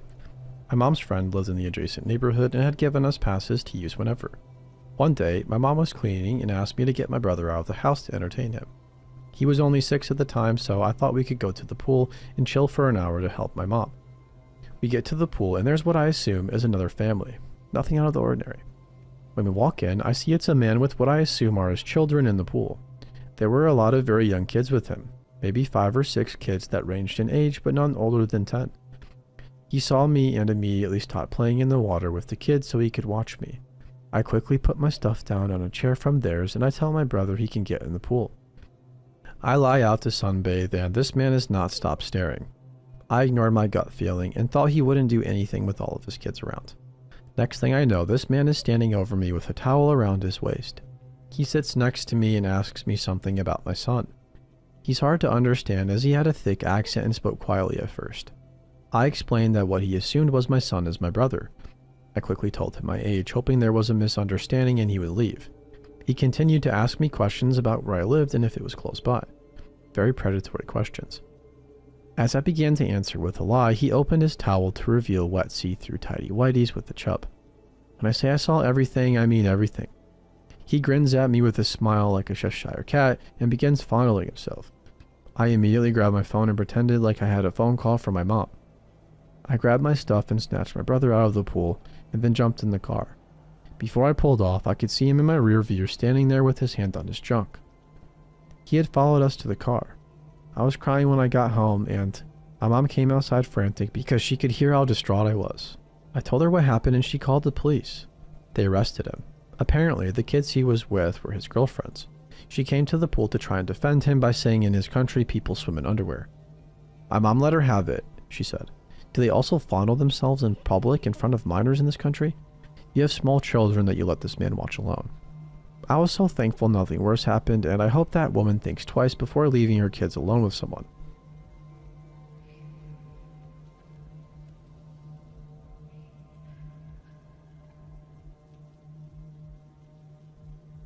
So this happened about 8 years ago. I lived in a cheap apartment complex. I was studying at the time, so I couldn't afford anything better. With 3 other apartments on my floor, I lived on the 3rd floor. Of these 3 neighbors, I partially knew one guy. He was a young named Christian dude who used to work out at the same gym as I did. But the one living next to me really creeped me out. He was an older grumpy guy who never talked to anybody. Sometimes I watched him searching our trash but never found out what he was looking for or why he did that. One day at around 11 p.m. I heard some loud noises that sounded like somebody was coughing to death at the grumpy man's place. I got up and knocked at his door asking if everything was okay. I heard someone approaching the door. The old dude yelled from behind the door something like, "What the hell do you want?" He had a strong accent, so I barely understood him. I asked him if he needed help or an ambulance as I heard the coughing through the wall. The only thing I got back was, "I'm fine. Will you screw off?" I got annoyed and went back to bed. At least nobody was coughing the rest of the night. After this night, he started watching me through his window every time I went outside to have a smoke. When I got my degree, I moved back in with my parents. Like I said, it was a pretty crappy place, and the guy next to me really started to creep me the heck out, so I just wanted out of there.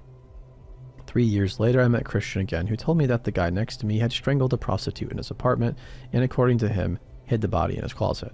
He got busted as he tried to dispose of it in the woods near that apartment. He originally came from South Africa, where he sat in prison for 10 years for carjacking and almost killing a person.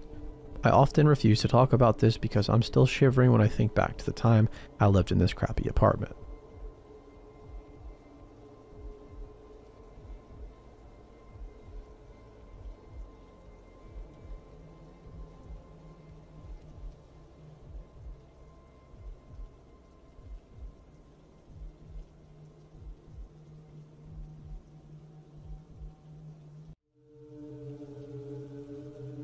I was in my 20s at the time, young and full of ambition. At the time, I was a raging alcoholic and drug addict though, so my memory is kind of hazy, so I do apologize if most details aren't there and major other events are left out. I'm now sober almost a year. Anyways, I moved to Salt Lake City, Utah from Arizona, and I had gotten a job as a service tech. One of these jobs I went on was adding devices for equipment on a string of gas stations, starting from St. George to Salt Lake, slowly working my way up the state to Salt Lake City, hitting every store that was needing devices. I cannot remember exactly where I was for the life of me, somewhere between Richfield and another town, one of those small towns in between. I'd finished at the store late, about 10 to 11 p.m. or so, and wanted to get to the next town over so I could continue my work in the morning rather than drive the 2 hours in the morning. As I'm driving down the highway, Google Maps has told me to take this dirt road to get to the town I was working in next. Hesitant on why this was a route, turned left into it. A long dirt road with nothing around me. Pitch black darkness other than my high beams. Maybe 5 to 7 minutes into my drive, my truck makes a sputter. It was an old 2008 work truck. I cursed under my breath and put it in park. I lifted the hood and nothing seemed to be wrong. I have mild mechanic knowledge. Of course, I look down at my phone and see I had no cell service at all. I check my work phone and it's the same thing. My only option here was to pretty much either wait it out until daytime or find a spot where I could get a bar of service. So I took option 2. Also, I usually carry firearms, but this trip I had forgotten to bring it with me. Wielding a 10-inch pipe wrench and a Milwaukee flashlight, I walked into the desert determined to be rescued from the dark abyss. I'd like to add that this road was barely paved. I mean, you would not even take a truck on this unless you had to or it led to a specific point. And I wouldn't even call it a road, to be honest, more of a trail.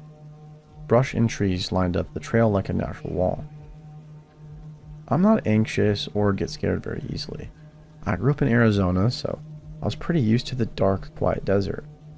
Every step further from the truck made me feel more tense though. I walked for about 10 minutes until I heard laughing. Kind of muffled laughing. Something you would hear out of a kid's show. Right behind me, I swung around quickly. Nothing.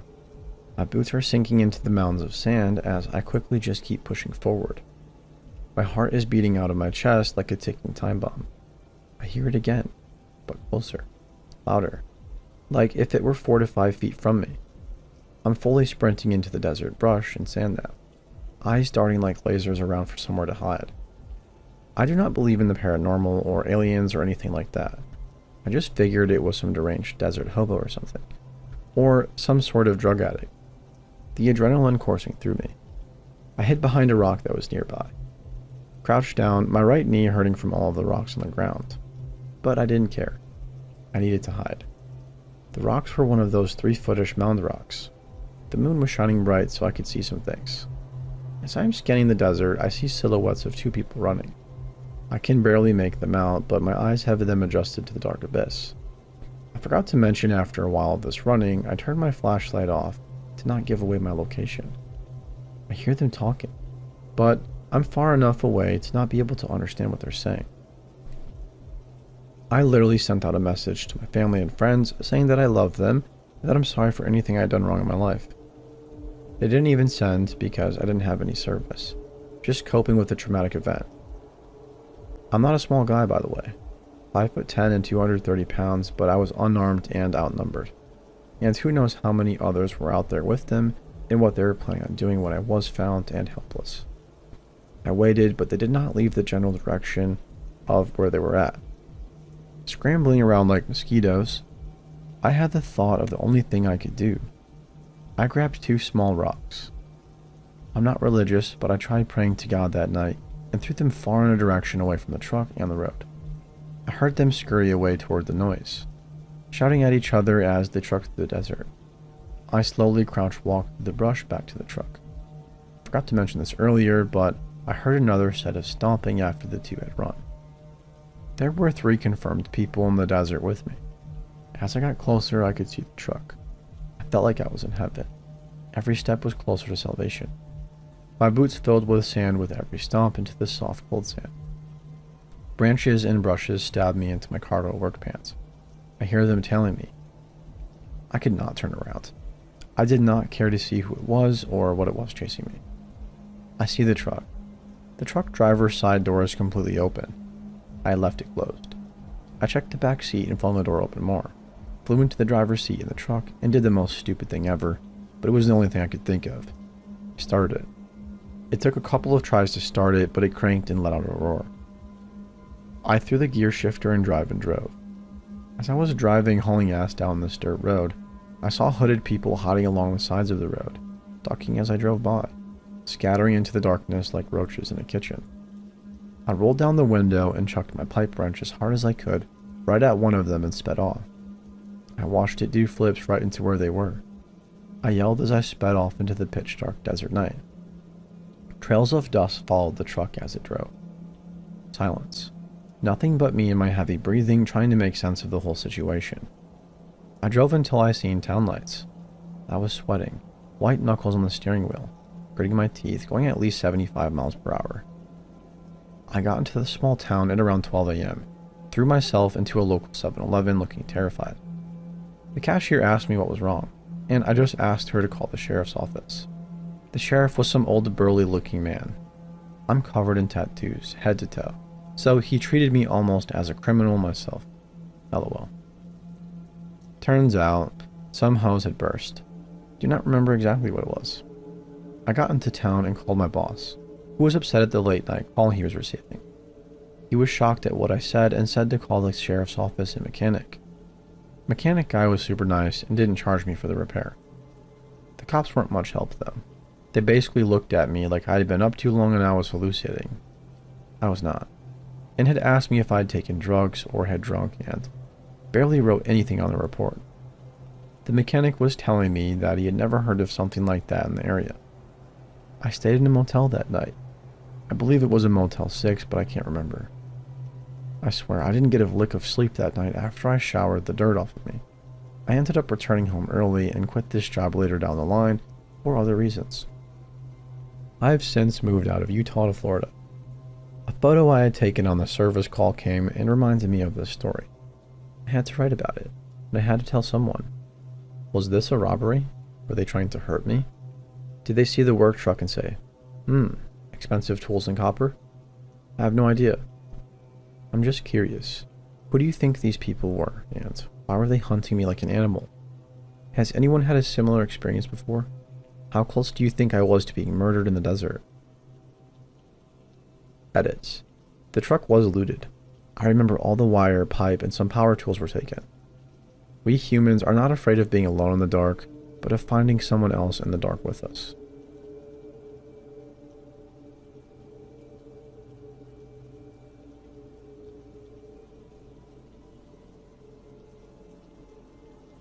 This took place when I was around 7 or 8, so my brother must have been 12 or 13 when this happened. Since my brother was now considered a teenager, my dad figured it would be safe to stop asking my grandma to pick my brother and me up after school because he couldn't since he was working. He was an extremely hard-working single father. Anyways, so my brother and I started walking home alone after school, after getting off of the bus. It was like a 2-minute walk back to our place from the bus stop. Shortly after, a middle-aged man with the creepiest vibes started showing up across the street from our house, and he would just stare. Mainly, he wore this beat-up, extremely dirty and vibrant jumpsuit. Like, very vibrant. The only reason I saw him was because of that jumpsuit that looked like it belonged to the 80s. He wouldn't do anything. He would just stare at our house from across the street. He would usually appear 5 minutes after we got home, then leave maybe 5 to 10 minutes before my dad got home. At first, I thought he was just a strange new neighbor. It wasn't uncommon in my area for creepy old men, or pedophilic construction workers and drunk college students to lurk around town. It was about all my dad could afford at the time. After a while, though, I got a bad feeling that he wasn't a neighbor. He grew somewhat ballsy. At this point, he had openly been observing us for about half a year. It soon escalated from him just staring at us when we got home to him physically waiting at my brother's and my bus stop. 1. I already hated going home after school. And 2. This creep is now practically making this unavoidable. I was a bundle of nerves, and so was my brother when we got off the bus and saw the guy standing there staring at us. I immediately grabbed my brother's hand and started fast walking home. I hated hearing his footsteps lurk behind us. My scaredy-cat-o-meter was finally so damn off the charts that I was begging my brother to call the police. Instead, he grabbed the metal baseball bat that was next to the door and told me that if anyone, besides our dad, walked through that door, he would kill them. I was so mad at him for weeks after that, but looking back now, I kind of extremely admire my prepubescent brother who would be willing to do anything to protect his little sister. That night, we finally told our dad about our daily evening visitor. He was furious, but also sad that his kids didn't tell him sooner. We felt like it was somehow our fault that this man was following us, so we figured that my brother and I would get in trouble for the man's actions. A creepy man had been stalking his kids for nearly a year without his knowledge. He was devastated. I sympathize with him now. My dad talked to a woman who waited at the bus stop for her son and explained the situation to her. She had thought that the man was someone that he asked to watch us since she noticed our grandma no longer picked us up. After my dad talked to the woman, my brother and I never saw our stalker again. Years later, I found out that the woman, while waiting for her son, to get dropped off by the bus, noticed the creep in the same jumpsuit and the same toque. She walked right up to his face and told him, "If you don't leave those poor kids alone, I won't even call the cops. I'll take matters into my own hands and beat the living heck out of you. I never want to see your face around here again." She was a tough, mean-looking lady, but a huge softie with the biggest heart ever. Anyways, she was mean enough looking that the guy never lurked outside our home or bus stop again. Not sure if this would serve as any significance to you guys, but my upstairs neighbor later claimed that they used to see him go dumpster diving down the street from our home.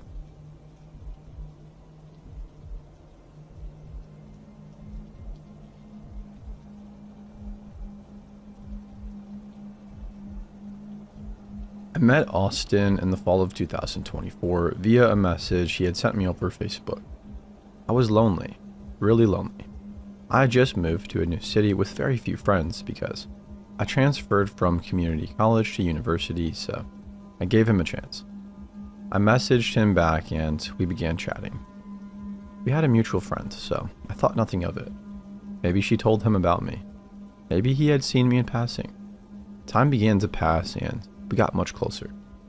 Soon, I met him in person for a date. After this date, things began to move very fast. We hung out all the time and stayed at each other's places almost constantly. He was very sweet at first, and I was so excited to be around someone I believed was so genuinely kind. Fast forward a couple of months and I moved into his apartment. It was a bad idea, I know, but my current living situation was growing increasingly more toxic as I was living with 6 other girls. This was when things began to go downhill though. He introduced me to his daughter Lily. She was so sweet and I adored her. He didn't get to see her much as he would tell me his baby mama was insane and keeping her away from him to control him. As I got to know him more, he began to grow more violent towards me. It started with small things like yelling at me over misplacing a phone charger or not putting something where he thought it belonged. As time began to pass, the instances of his anger increased and became more dramatic. He would scream at me almost every day.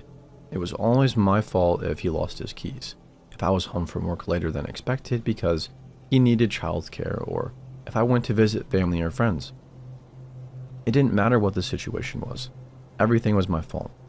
In addition to this, he was serially cheating on me, as I would find out later. Not only that, but some were with minors. Some more time passed and we moved to a much larger apartment in a different suburb of our city. Things were well for a while and I still remained oblivious to his horrible internet activity. After a very late night at work, he wakes me up and shows me a tiny little kitten. "I found her at work and brought her home for you," he whispered to me. I named her Stripe, and she was my soul cat. I and this little kitten did absolutely everything together. About a month passes and I come home from work pretty late in the evening as I was a server at the bar. He was infuriated at me as he needed childcare so he could go to work. On top of that, he lost his keys and it was also my fault. He screamed in my face, called me names, and began to escalate the situation while I just sat there with tears rolling down my face. At some point in his anger, he grabs Stripe and throws her against the bathroom floor because she quote-unquote bit him. She weighed less than 3 pounds and it wouldn't have hurt. She began to have a seizure and died in my arms on the way to the emergency vet as I gave her CPR. He had just killed my kitten in cold blood. For more context, he also had a dog named Cookie that he beat to the point of seizures. I'm glad to be able to say that I kept this dog and did not allow him to have the dog back again. I felt so trapped. I had no friends to reach out to and no family I felt safe staying with. I was isolated with a very dangerous man. I feared walking in the door. I feared leaving the house. I feared him. I was actually very depressed, and I couldn't afford the rent alone, as he was spending my money on top of his money. I had nowhere to go and no one to help. More time passes. August 2025, and I uncover his internet activity because one of the girls he was talking to messaged me. That was the final straw for me, so I broke up with him. We still lived in the same space, however.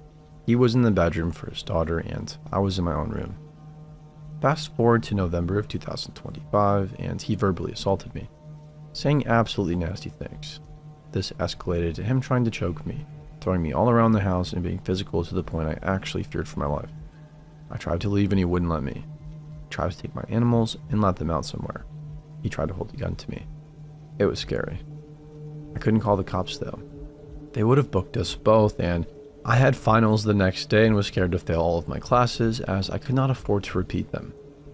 At some point, I do decide to take the risk to call the cops, but he breaks my phone by snapping it in half. I decide to run for my life, and he forcibly took my house key. But I had my car key, so I ran. I drove until I got to my father's house and fell asleep on his couch. From this point, he would not leave me alone. With over 100 calls and text messages per day, going from kind to abusive almost every 2 messages. I move in with my very distant mom and take my animals somewhere safe. I pleaded with him to leave my apartment because he wasn't on the lease, but he repeatedly refused as he wanted to fix our family. I begin to settle in at my mom's house and see people that I know reconnecting with old friends. As time passes, so do the holidays. I get over 50 calls on Thanksgiving, 100 on Christmas and New Year's. He was still threatening me and harassing me, and I remained at my mother's. I finally convinced him to leave my apartment, threatening a CPO, hoping that he would leave me alone and I wouldn't have to go through with it because I was scared of it being denied. I finally convinced him to leave my apartment, threatening a restraining order, hoping that he would leave me alone and I wouldn't have to go through with it because I was actually terrified of it being denied. On January 10th, I get to move back to my apartment and it was trashed. I spent 2 weeks working to put the pieces back together and resume some form of my life. I had within the past couple of months started seeing someone long distance casually. He was lovely and offered to help me clean up all the pieces of my life, which was not something he had to do. My ex still harassed me from his number as well as from fake numbers, posing as a stalker threatening my life. He posed as a different person in some of the texts saying he was going to get me. In February, I couldn't take it anymore. I filed the restraining order and was granted an ex parte based on my testimony. I was still getting texts from the fake numbers threatening me, saying that they knew where I was and what I was doing. After the court hearing it all stopped, it was finally silent and I was finally safe.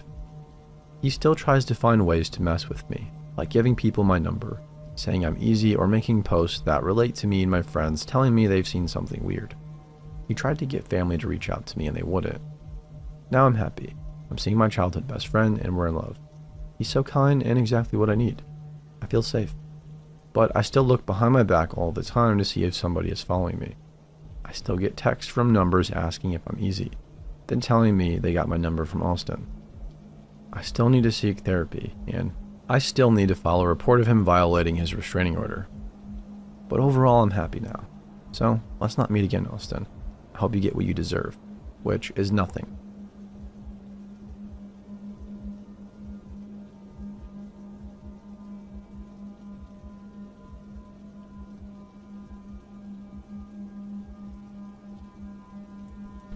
I'm an 18-year-old female living in a small town in Michigan. When this incident took place, I had been working a few hours a week in a small pizzeria. It was in my town, and I had been working there for about a year when my boss decided to go on vacation. She and her family lived in an apartment below the restaurant, and 2 other apartments were overhead. In order to get into these apartments, you had to go to the back of the building and down a sketchy set of stairs or the grass slope where you would find her door and the stairs leading up to the apartments above. Beyond that is a yard and then some woods. I think it's important to mention that there was absolutely no reason to be behind the restaurant unless you were trying to enter the apartments. Now, I usually worked with my mom because we got stuff done easily and I hated answering phones. One night my mom was feeling ill, so I had to work with another lady. She was very sweet but not very efficient, so I was working hard to keep up and getting a bit agitated when she told me that we needed Parmesan. I agreed to go get it from the store just down the road if she promised to not make me answer phones for the rest of our shift. There were only about 2 hours left, which were normally pretty slow, so I guess it didn't matter that much anyways. As I was getting in my SUV, I saw a guy pull into the small parking lot with a beat-up car and park near the back. He was lanky and wearing oil-stained shop clothes, which was and still is totally normal around here. He got out and retrieved a bag from his trunk and headed down the slope. I know this guy wasn't a renter because I'd never seen him before, and the renters frequently ordered pizza. It was possible he was a friend of one of the renters, but that didn't seem right. It was 9:30 at night, and one renter was a single mom, and the others were two brothers with mental health issues that were pretty antisocial. I was getting bad vibes, so I grabbed my knife from the center console and tucked it up my sleeve. Call me paranoid, but there'd been a lot of car fires and break-ins around the time, so I was nervous to go anywhere unarmed. It might have been a stupid thing to do, but I consider my boss a friend and didn't want this guy to hurt any of the renters or steal from any of the apartments. I decided to go see what he was doing, just in case he had any ill intentions. I got out of my car and walked quietly to the slope. There were motion-activated lights, so I could easily see what he was doing. He was fiddling with an old key ring and trying to get into my boss's apartment. "What are you doing?" I asked loudly, so that my coworker could hopefully hear me through the open back door. He was startled but smiled and told me he worked for my boss's husband and he was there to feed the dog and let it out. His smile was creepy, the kind that a liar gives when they're trying really hard to convince you. My boss did have a dog and her husband did own a fabrication shop, so his story seemed to check out, but I still was not convinced. I decided to go get the cheese and check again when I get back. "Okay, let me know if you need help with anything." I tried to sound as normal as possible, but I was seriously creeped out. I hustled at the store and went back to work. I'd been gone for only 15 minutes when I got back, and surprisingly, he'd already gone. I was still feeling suspicious and bad for the dog who'd been shut in for a good portion of the day, so I decided to text my boss when I got out of work. Fast forward 2 hours, and I was on my way home. I got to my door when I decided to check Facebook. As I was scrolling, I saw something that made my stomach drop. It was a picture of my boss with her dog on the beach from earlier that day. I called my boss and then the police to make a report. It turned out the guy had been fired by my boss's husband earlier that week for making an inappropriate comment about his 19-year-old daughter and repeatedly harassing other female staff. This guy had planned some sort of revenge scheme, but didn't know they had left for vacation. His bag was full of tools and a couple of knives. During questioning, he told them that the only reason he left was because he thought I was watching him. Thankfully, he went to jail for that and a couple other things that he'd been wanted for previously. This still creeps me out to this day, and I hate to think what could have happened if they had been home.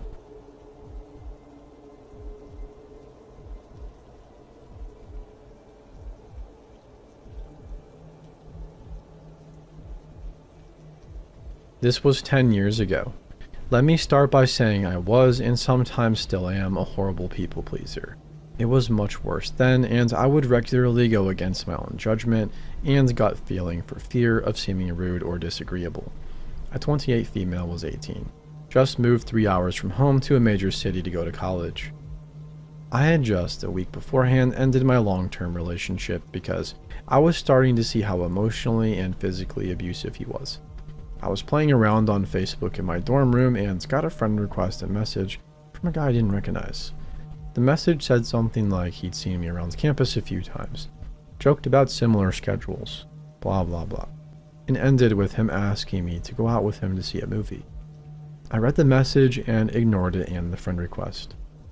I joked about it later to roommates who managed to convince me that I was somehow being a jerk by not at least agreeing to meet up with him for a coffee or something. They tossed "It'd be good for you to get out into the dating world again. Because you're young and in college, have some fun." So I let this eat me up inside until I convinced myself that getting coffee down the block at Starbucks, very public 100 yards from my dorm, would be a safe way to not be rude to this complete stranger. I let him know via Facebook and we make plans for a coffee a few days later. Fast forward to the coffee date. I walk down to Starbucks to meet him, and he's standing outside a very closed Starbucks. My mind is already reeling. What do I do now? I'm here. It'd be very rude to just go home because I'd imply that he scares me and I don't want to be alone with him. All of which were accurate though. He starts joking about Starbucks being closed and offers to drive us to a movie. I politely declined, making excuses about money and insisted I was uncomfortable letting him pay for me. He suggested a bar on campus. It was more of a student hangout kind of deal, but they served alcohol. I jumped on that because it was a public place. walking distance, and students and professors would be there. He tries to insist on driving, but I am adamant that we walk. It's a nice night and garbage like that. We start walking over there, and the conversation just starts getting more and more bizarre and making me really uncomfortable. He starts asking me if I'm okay with him being Indian and if I've ever been with an Indian guy before, saying that most girls didn't seem to want to date Indian guys. I answer questions, but otherwise don't really involve myself in the conversation. He was fine with that because apparently he had enough to say for both of us. We finally get to where he can see the bar and it's closed. I start really looking around and notice that there are not very many people around. Maybe one or two running across the green and a biker here and there, but all pretty far off. I am beyond uncomfortable and trying to come up with a polite excuse to get myself home as quickly as possible. He starts to walk toward the bay and back by the big docks. I know the area well enough, my friend. I used to like to hang out back there to watch the water and smoke because there's never any people there. I'm panicking internally, but mentally, I can't justify turning tail and running because he hasn't actually done anything to warrant that response yet. So I just follow behind. He continues on his rant about women and Indian men getting angrier and angrier by the minute. You probably think I'm ugly, don't you? White women always hate Indian men. You are all stuck up, he said. You think you're so much better than me. Even Indian women don't want to date me, he said. They would rather be with a white guy with less body hair. That's why you don't ever try to talk to me when I see you running back and forth to class. At this point, he stopped walking and is just pacing and yelling. I'm terrified but trying to stay calm and use all of my talking skills to talk him down. I can't put into words how hateful and full of blind rage his tone was. My back is to the bay and only a few feet from the water. I'm trying to move myself casually to where he's closer to the water and I'm closer to my escape, should I need to run. Fight or flight is going full blast, and at this point, I think running is going to make me angrier and I won't get very far. I start telling him I agree with him, how women are awful and shallow and they should give him a chance. Anything I can come up with because I honestly thought he was going to take all of his rage at the female gender out on me. That they would find my body floating in the bay tomorrow morning. By some miracle, it worked. He calmed down and started telling me I was different than the other girls. I just kept up the same routine. I started walking back towards my dorm slowly, like you would with a friend just casually trying to get moving again. It worked. He walked with me back to my dorm building. I tried to convince him there was no need, that I could walk myself back, but he said he was worried I could run into some creep if I was by myself. There was only one building for the whole campus, and he already saw me leave it, so damage was already done there. He asked if he could come inside with me to my room. I lied and said I couldn't have guests after 9, and booked it inside. I hid in the front lobby watching to see if he hung around outside or left right away. Thankfully, he left. I briefly explained to the RA what happened and that he should not ever be let into the building no matter what. The only door that could get inside the building was that one, and it needed a key card to get in. I went back up to my room, blocked him on Facebook, and then for added measure ended up disabling my account for a while. I also went back home with my mom that weekend and bought some pepper spray.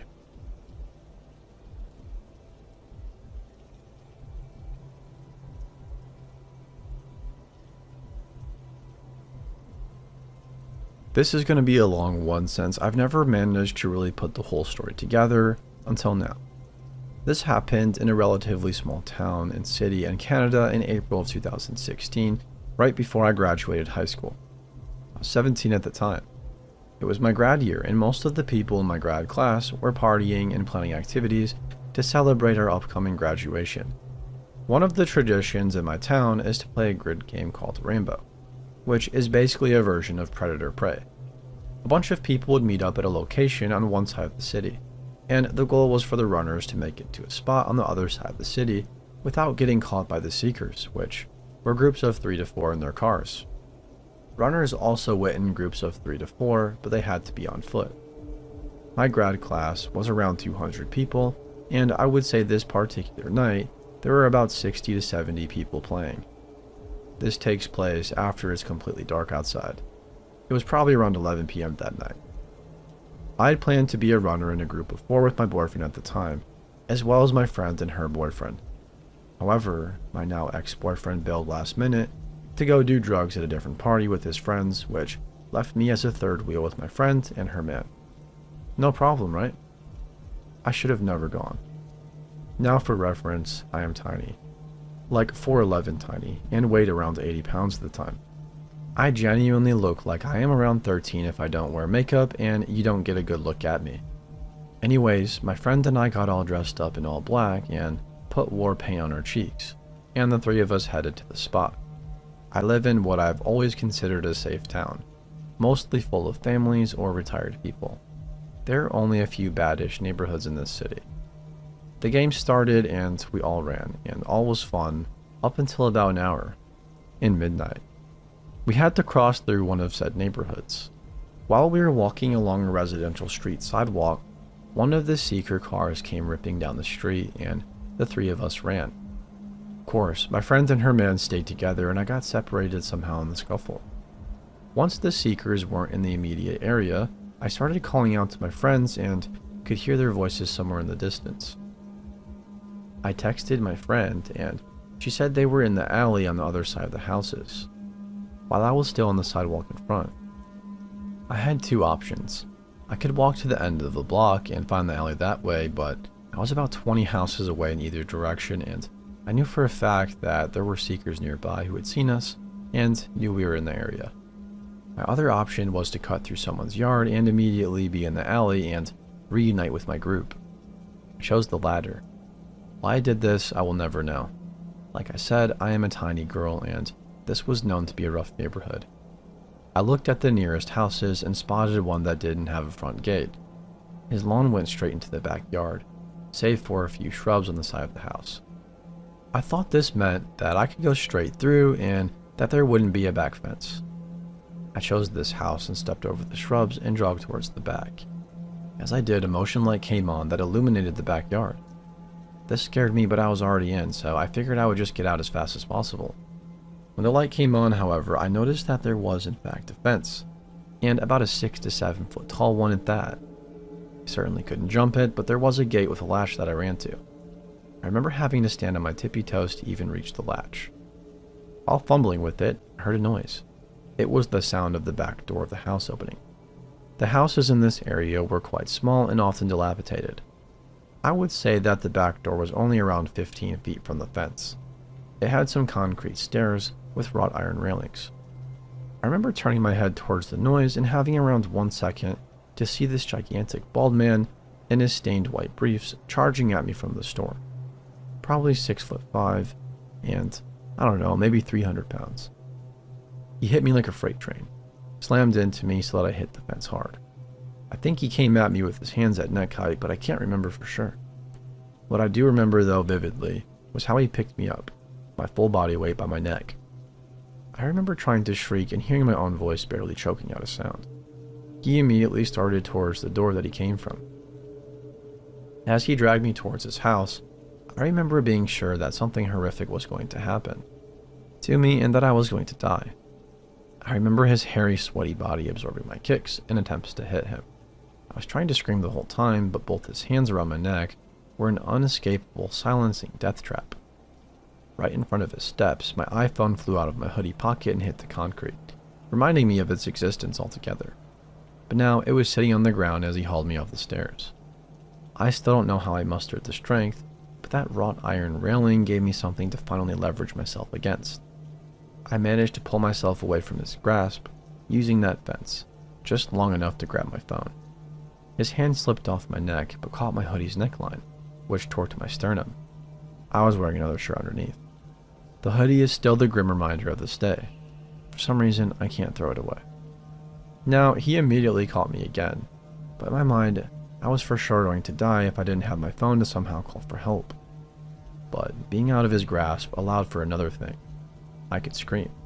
I knew my friends were somewhere in the back alley, and I screamed bloody murder at the top of my lungs once I could. He caught me again and dragged me into his house, and I vaguely remember him trying to cover my mouth or grab my throat again, but I'm not sure. Upon entering his house, I saw where he was taking me. The steps into his pitch-black basement were only about 4 feet from his back door, and he was headed straight for it. I was certain that I was going to be dragged into his rape/murder dungeon, and nobody would ever see me again. This freak had 1 foot down the stairs when he heard it. Before his back door fully shut, there came a sound from outside that I believe saved my life. It was my friend calling my name. They heard me screaming and were very close to the yard I was in, so naturally, they started freaking out and calling my name. And this guy heard them, and he froze in his tracks, eyes fixed out the back door now. He realized I wasn't alone. All at once, he let go of me and stepped in front of the door, blocking my escape back through it. But then he started asking me all sorts of questions like he was in a frenzy. Why were you in my yard? You were stealing and vandalizing, weren't you? I was pretty messed up, but starting to explain the game I was playing, referring heavily to the fact that I was with a group of friends and was just trying to cut through his yard. I was, now that I got a good look at him, completely naked aside from some stained saggy white briefs. After about 30 seconds, my friend called my phone, and I have never picked up a call so fast. I immediately started yelling at her that I'm in someone's house and he's trying to kidnap me, what the house looked like and stuff. I stayed back from him and stayed on the phone with my friend while he was screaming at me that he performed a civilian's arrest because I was vandalizing his property. He repeatedly threatened to call the police, to which I said, please do, every time. The police would get me out of this house. He never did call them, but he made me write my name on a piece of paper, which I did because I just wanted him to let me go. He kept me in his house, seemingly trying to figure out what to do. Until around 2 minutes later, there was violent banging at the front door. My friends had found his house and were just going to town on this guy's door. Then he finally let me go back out the back door.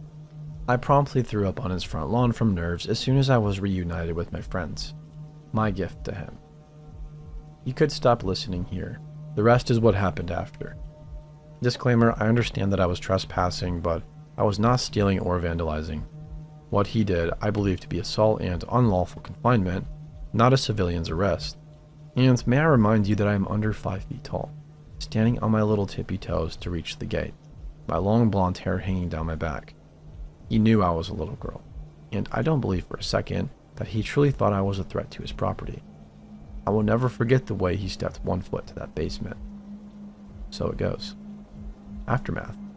Later, I had some bruises on my neck. My hair was coming out in clumps from where it had been ripped out during the struggle, and I was missing many of my piercings, including my belly ring somehow, from the sheer violence of the altercation.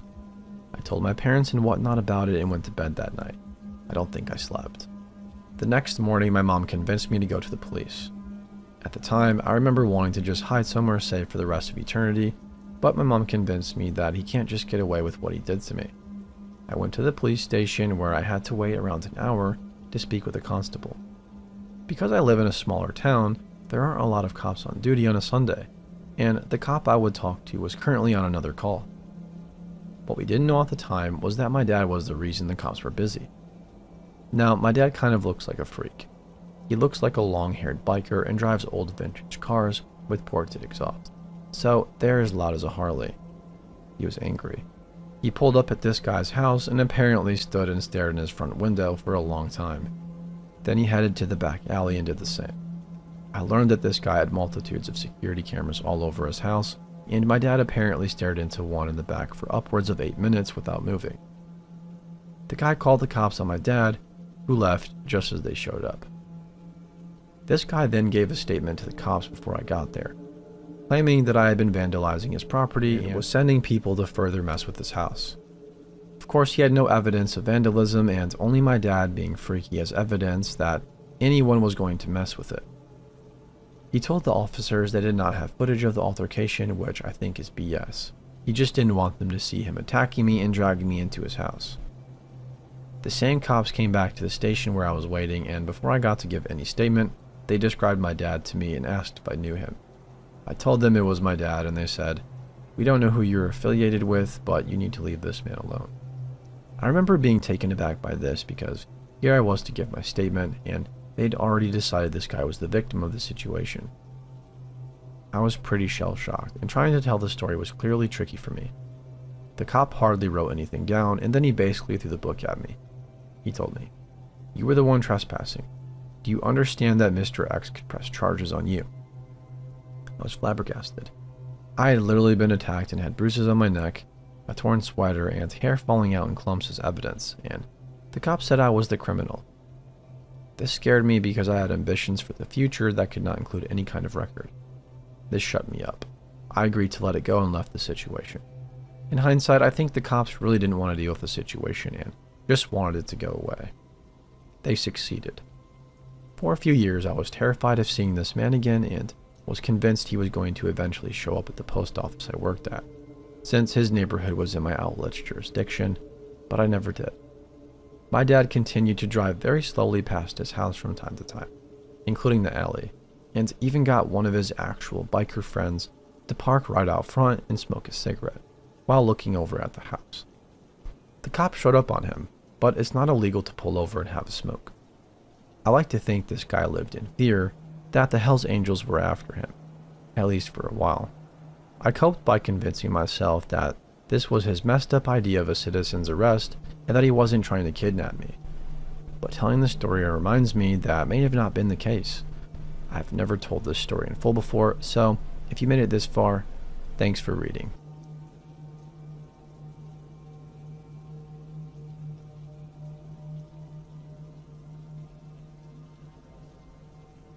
This happened to me last Friday. I'm currently in my senior year of college. I have some pretty decent scores, but I want to make a stellar statement of purpose before applying to my dream school. For an MS in computational biology. Fingers crossed, guys. As both my younger sister and I are currently home from school on winter break, and she may be possibly the loudest person to ever exist, I typically sequester myself away in the library with a large Duncan. This is needed. My strong suit lies in mathematics and not writing, so I need all of the brain power I can get. You might be saying, what is she doing on Reddit? Write your essay. But I need a break or I will go crazy, guys.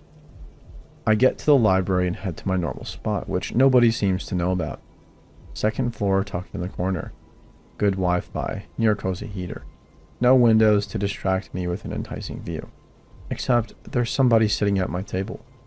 I mutter a sorry and turn to walk away. This man stops me, claiming I can share his table. There didn't seem to be a lot of open spots downstairs, so I accepted. About 30 minutes of silence later, he asks what I'm so intently working on. I explain. He chuckles and says, "A girl with a brain. You shouldn't be wasting all of your time at school, though. You're too pretty." Which, ew. I don't really feel like debating this, so I just awkwardly laugh. He goes on to explain how if he had a woman who was so smart, he would never let her leave the house, or fear she might discover something better. I ignore this. He then says something really weird. Has anyone ever told you look like Dag? Huh? What do you mean? I ask. The Dag, from Mad Max. It takes me a few seconds to process this. I have honestly had a couple of friends text me after seeing the movie and tell me they see some resemblance, but I'm not going to participate in this conversation. No. Short, blunt, and to the point. We continue on in silence. At this point, I've chalked the afternoon up as a loss. My concentration is shot to shit, and I won't be able to focus anymore with this creep here. I fake a phone call because society tells me to be polite, and I still have trouble not doing so. Huh. How funny. My mom needs me to come home in the middle of the day. I gather my stuff and nod to the man. Walk to the car and curse when I realize I left my flash drive on the table. Worried the guy might have taken it, I rush back, and the flash drive is there, but he's gone. Weird. Well, if he's gone and my table is open, I guess I'll stay. 5 minutes later, I'm all but engrossed back at my work. Here's something important. Not being able to find any hair ties. Seriously, where did they go? I simply stuck my hair up on my head with a big old claw clip. So there's me typing on my laptop, when I suddenly feel my hair tumble down my head, and a hand squeezes it. I turn around to see the man who doesn't let my hair go. I could start a set with you, he mutters, a sickening grin on his face. Friends, if you need to scream bloody murder and want to make sure you're heard, a library is a very good place to do it. I don't think, just screamed. About 10 patrons and a librarian came running up. I instantly started crying, only to have the man say, "My girlfriend and I got in a fight." The security guard separated us, and upon hearing my side of the story, the man was kicked out of the library. The guard took me to my car. Still really freaked out about this one, but I'll get over it.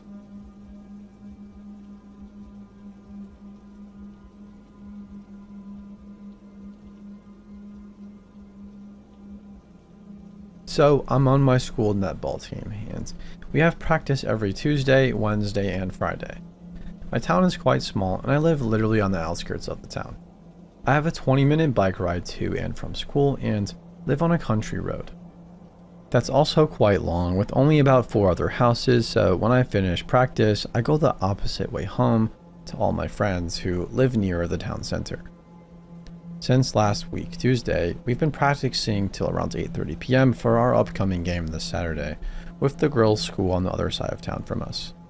Because it's so late, most of the girls on our team have their parents pick them up, but for me, I just get on my bike and go home. So it was Tuesday, last week, when we were coming out of the changing rooms and going onto the court when I noticed this guy sitting on a bench down the hall, just watching me and my friends go in. I figured that he was a parent or something, so I just ignored him, but he looked pretty creepy. He had a greasy beard and receding long hair, a big double chin and glasses. Your textbook creep. My friend Rachel saw him too, so we asked a couple of girls when we went into the court if they knew him, but none of us did. Still, I just ignored him and continued on playing. He was there on Wednesday too.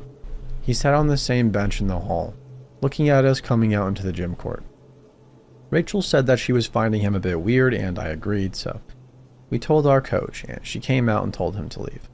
I didn't see what happened, but she told us he's gone, so I didn't worry about it. On Friday, he wasn't there when we came into the court, but our coach told us to all sit down for a moment. When we sat down, she told us that parents from our school had been complaining about a man loitering around the school and trying to talk to the 9th and 10th graders, which is my year and the year above. I knew it was probably him, and she looked at me and Rachel while speaking, which I think confirmed it. She told us all, though, to just take safety precautions and try to get all of our parents to pick us up. I called my mom after practice, so she canceled work and picked me up. Yesterday, we were moved to the other court on the other side of the fitness center, closer to the factories and less quiet back streets behind, so the boys' basketball team could play a game or something. The guy wasn't there because the changing rooms aren't connected to a hallway in that part, but I was still pretty nervous because my mom said she couldn't pick me up. Practice went as normal and we all left through the back. I got my bike and said bye to Rachel and my other friends, put on my earphones, got my bike, and was about to get on my bike when the guy comes out of a doorway down the back. I start panicking. My friends must have walked a block by now to the front where their parents are waiting. If I get on my bike now, I'll reach them, I thought. He walks forward, and in the street light, I see scissors in his hand. "Please, can I have some hair?" he said. I was frozen still, shaking, thinking these are my last moments, so I just scream as loud as I can. I completely throw him off guard, and he drops the scissors and runs like nobody's business down the alley. Carly, this girl on my team, runs down with her mom, and I tell them what happened. When they take me back inside, I find my coach and tell her he came back, and they all stay with me and comfort me. But I just want to go home, so my coach drives me in her pickup truck. I call my mom at home, but she tells me he must have been just ill mentally. And I shouldn't have been scared, as he probably wouldn't have hurt me. I guess she's right, but scary creepy guy, let's not meet. At least we won't this week, because I'll be missing today and Friday's practice sessions.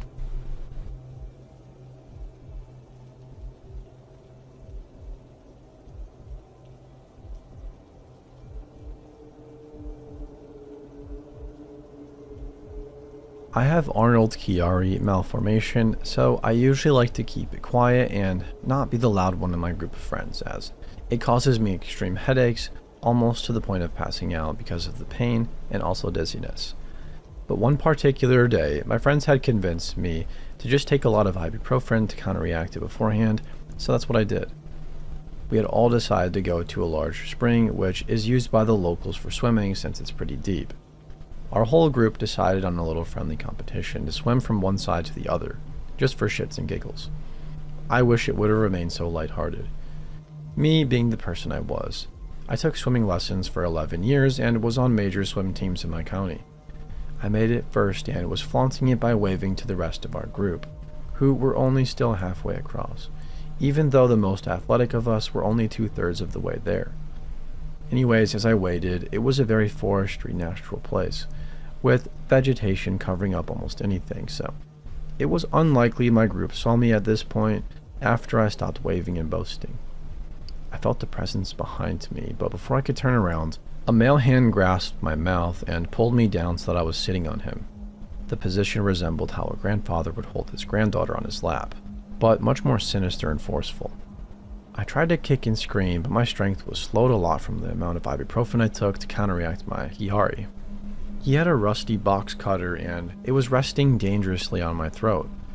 As I was struggling, he pulled my face closer to his and said, "I could kill you right now and I would enjoy every minute of it." I was still forced onto his lap and he was strangely petting my hair like a small child. Thankfully, one of my athletic friends finally made it across and started rustling through the bushes to come get me. As soon as the man heard my friend call my name, he ran away without a trace. I collapsed into my friend's arms and sputtered and spit and cried out my words. We went home and tried to file a report with the police/guards that own and patrol the springs. Minutes after we left the cabin, I heard them laughing and joking about how I was making it up, and saying the stupid woman must have been PMSing. I broke into tears again. To this day, I still remember the lustful and hungry look in his eyes as if he would get some sort of enjoyment from my dead corpse. Honestly, that was the worst feeling, being that close to death and not having it even in fate's hands, but those of an evil human being.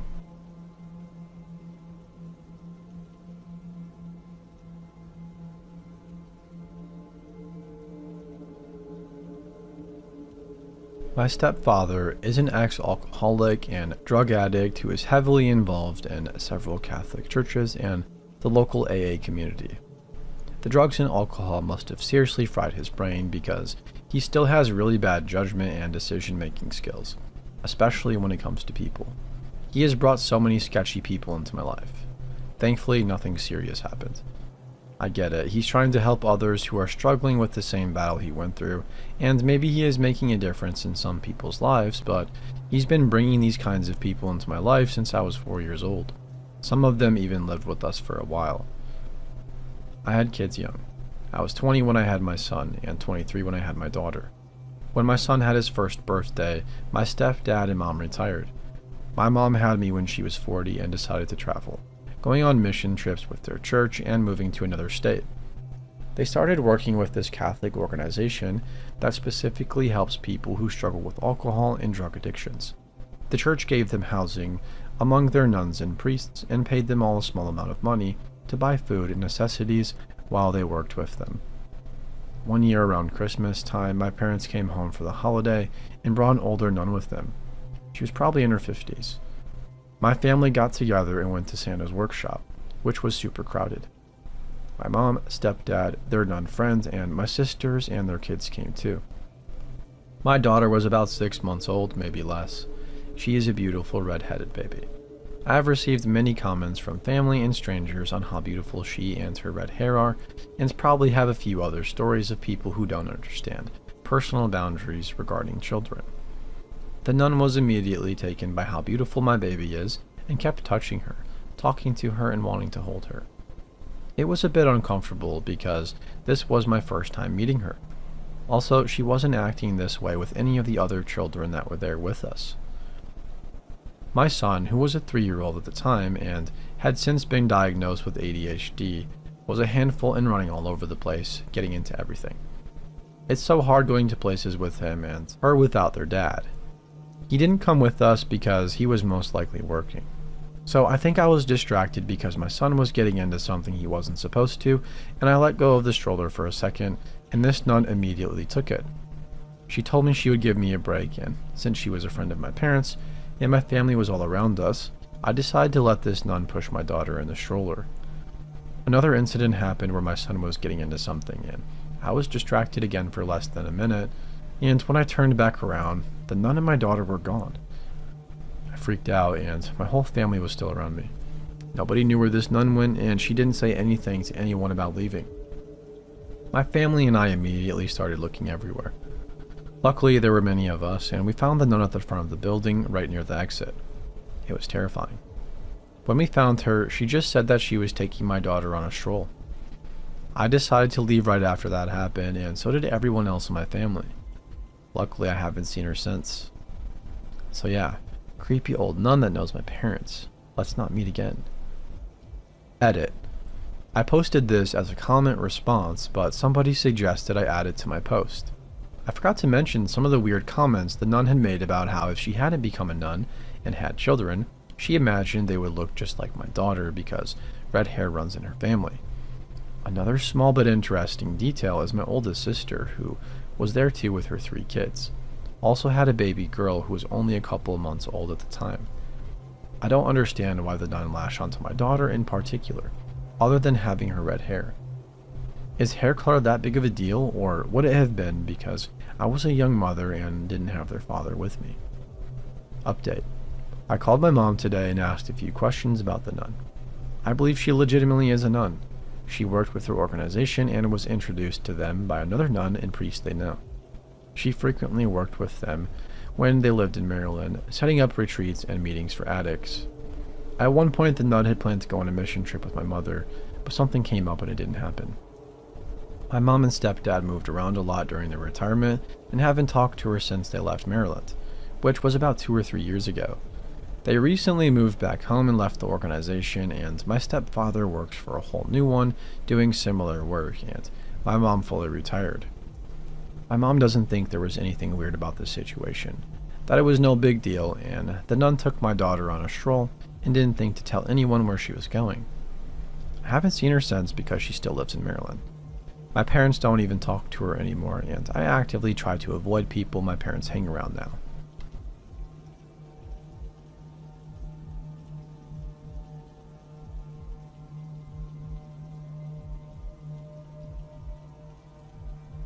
I'm a teenager who helps his dad out on the allotment. If you don't know, an allotment is like a mini farm. You can plant veggies, have animals like chickens or rabbits to care for. This happened recently and it still creeps me out. In the evening, my dad says we need to go to the allotment to feed our chickens, as he forgot to feed them earlier that day. It was around 8 p.m. when I agreed and went into the car and started driving. When we got to our allotment, which is like a 15-minute drive, it was already dark outside. Not a lot, but dark. I opened the gates to the allotment, let my dad drive in, and then closed them. As I was about to, though, I saw a black car outside. The car belonged to a guy that used to be chill with my dad, but they both kind of fell off from talking to each other. My dad said he was becoming more mentally ill as the guy had a divorce and got his kids taken by the mother. The guy lives on the allotment now, even sleeping there. Remember, there are other people too in this allotment area, around 20 other ones, but there was no one else except me, dad, and the guy. After my dad parked the car, we got out and started getting the food for the chickens out the trunk. While my dad was doing that, I looked at his ex's friend's allotment, only to see him staring at us. It was dark, so I could only see a shadow of him, but I knew he was staring at us. I had a gut feeling, but I decided to ignore it.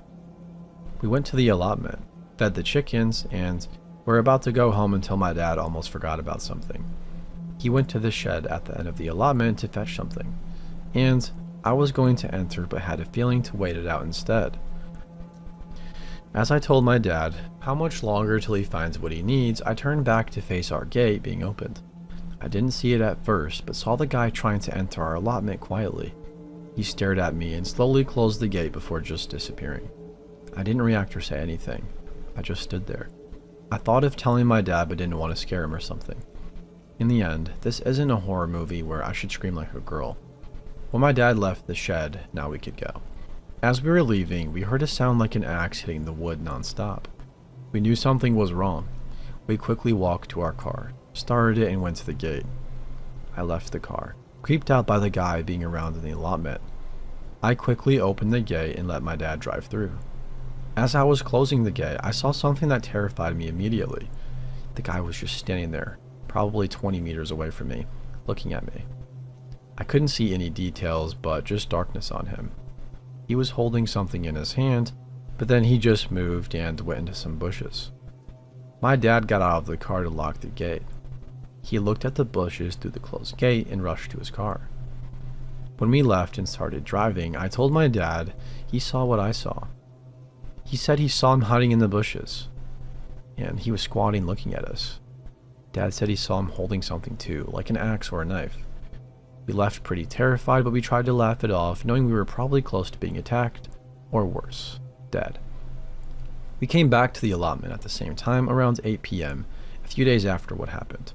We saw the guy's car on the allotment, and we knew we needed to be quick with feeding the chickens. As we did so, everything was going fine until we were about to leave. My dad stopped me and we head over a blue shed. My dad told me, "He's there. He's in the bushes." My heart dropped. I told my dad where he was and he said, "A 5-second walk," and we were done. We quickly ran to the car, closed it, and drove off. For a second I saw him. He had an axe. He wanted to sneak up on us and harm us.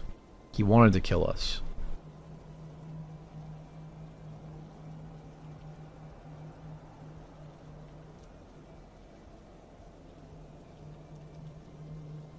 The events in this story actually messed with my head a bit, and it took me a while to come to terms with it. About 10 years ago, I studied abroad. I had a few friends in this new country, and was glad to find a place to live with some cool people my age. I started hanging with this crew, which became my friends, and we used to smoke a lot of weed. Things were cool. There was this one friend of my roommates named Frank that came over to our place from time to time. I thought it was odd because he was like twice everybody's age. He was very intense as a person and made me feel slightly uncomfortable. First time I met him, he seemed extremely suspicious of me and would ask me all kinds of questions that would suss me out. But he had a decent sense of humor and would always crack great jokes. In a way, he was kind of charming and my roommates seemed to love him. Also, he always brought pizza. I asked one of my friends what the deal was with this guy and he was like, "Oh, you didn't know? Last year he found his wife and her brothers murdered in their flat. He is under investigation, but he didn't do it." I was taken aback by this. How could they really know he didn't do it, and why do they want to hang around with a potential psycho? I gave it the benefit of the doubt, but I certainly saw Frank in a new light now. Time went, and Frank came by our place almost daily. He was very clever and sly, manipulative. I got to know more about his background. He used to be in a gang when he was my age. He had been in prison most of the time in between then and now for violence. This did not help me in trusting him. I could not believe how naive my roommates were to trust this man. Then police went out and declared him a suspect. By now, this had become the biggest investigation ever in that particular area. He was interrogated but released for a lack of evidence. Back home at our place, he would sit and talk about how he was a victim of a conspiracy, and all of my friends would nod and believe him. I felt crazy being the only one who didn't believe it. He must have sensed it because he took me outside and asked me if I believed him. I said, "Yeah, sure I did," because by now I was starting to get really afraid of him. I asked him about the murders and he told me his vision of the event where he, according to him, found the bodies. It was gruesome, but I still had doubts. To my horror, he would at another time crack jokes about the whole thing. Who in their right mind would joke about that? In my mind, only a complete psychopath. I started researching what a psychopath actually is and learned that this guy fit every classical definition. I freaked out because I couldn't figure out what he really wanted from us. I started getting paranoid and started believing that he might actually be planning on killing me and my roommates. I couldn't tell this to my roommates because they were fully blinded by this guy's charades and trusted him. At one point, I started sleeping with a knife in my bed. That's how scared I was that he was going to come and murder me, like he murdered those poor souls. This was a horrible time for me. On top of that, police had been tipped off about the relatively large amounts of weed being kept in the house and started raiding the place. 2 of my roommates were busted, and this marked the breakup of our collective. The day I moved out, Frank helped me with my stuff and looked at me menacingly, as I always found him. "You are alright," he said. "I actually planned on killing you, but you're okay." Kid you not. If he told me this, the others would laugh it off as a joke, but I saw it very differently. I was very glad to leave after hanging out with this murderer on and off for 1.5 years. Frank would be arrested shortly after, starting a huge trial that lasted several years. I found some new friends and found my way back to some normality in my life. That's when I realized how messed up the whole thing was. I had been isolated with all of this and had no one else to go to. A year later, I was back in my home country and followed the trial. All the craziness that surfaced about this man during the trial would convince me that I was probably right all along. He was properly mental and was convicted of 4 life sentences. He will never be a free man again.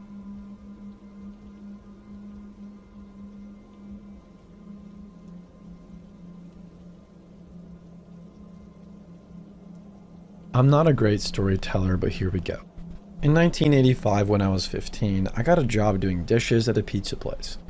After a while, I got moved up to the kitchen, making the pies and pasta. The owner usually had teenage kids or drifters, homeless vets, etc. doing the dishes, and he paid cash. On one particular Saturday after our shift ended, this scrawny white drifter who slept out of his beat-up car asked me if I could go to the mall and help him return something. I had asked him earlier to buy me beer, and so this was our trade-off. Off to the mall we went in his 1970s land barge. The item did not look new, but I tried to return the telescope to the store and, without a receipt, I was turned away. This drifter didn't seem that concerned with the failed transaction, but insisted that we cruise the mall parking lot looking for girls. Teen girls, as it turned out, mind you. It really only seemed cheesy to me at the time, but it really creeps me out today. Looking back, I see what he was doing. Returning an item for a refund was just a ploy, and to me being a decent-looking teenage kid, it only struck me later that he was trying to lure girls into the car. Luckily, none of them took the offer. His MO was ridiculous, and I was only embarrassed. He was in his mid-30s, but I could have and would have taken him down if something happened. A few months passed, and he was long gone from a dishwashing job, and I hadn't seen him since. I was in my friend's neighborhood, and we were walking to the basketball court at the park to shoot hoops. Who rolls up on me in the street? Creepy drifter in his old car. I was thinking, oh, not this guy again. After a brief hello, I said we were headed to play hoops, and he said something like this as he drove away. I'm just looking for girls to meet. You know how it is. Keep in mind that this was somewhat isolated middle-class neighborhood, and he had no business being up in there. It was foolish of me to not report him, and it still bothers me. I just thought of him as an asshole when I should have realized the threat. I hope he didn't harm any girls.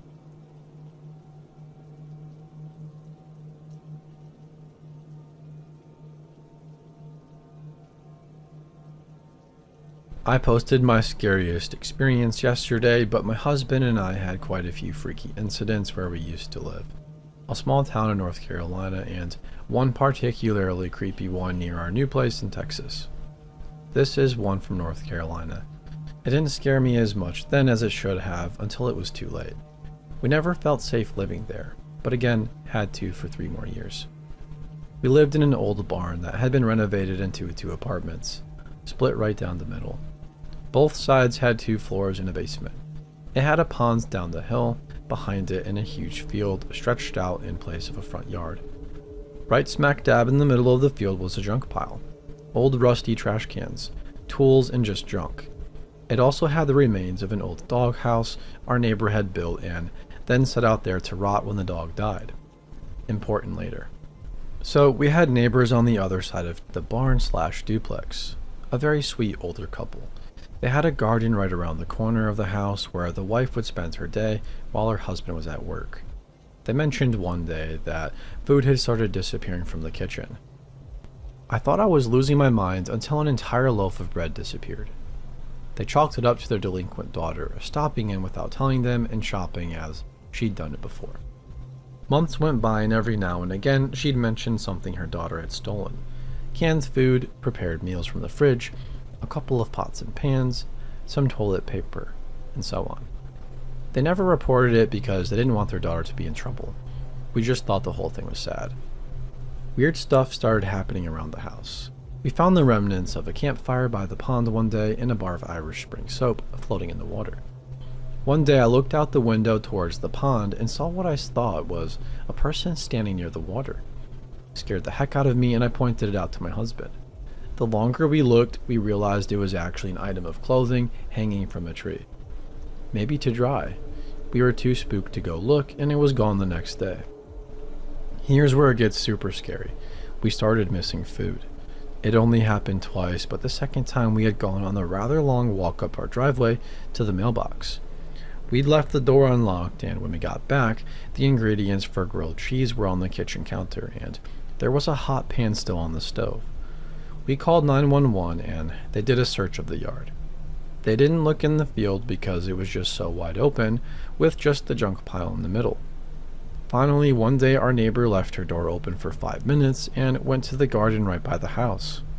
In that time, her purse was stolen from the living room. No cars had pulled up, so somebody had been watching her and took the opportunity. She called the police, and the next day they did another search. This time they went to the field and realized there was the old makeshift doghouse.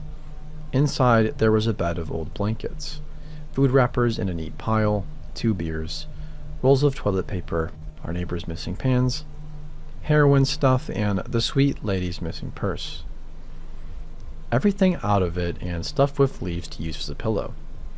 There had been a heroin addict living on our property for months, stealing from us, bathing in the pond, and watching us from the best opportunity to do so.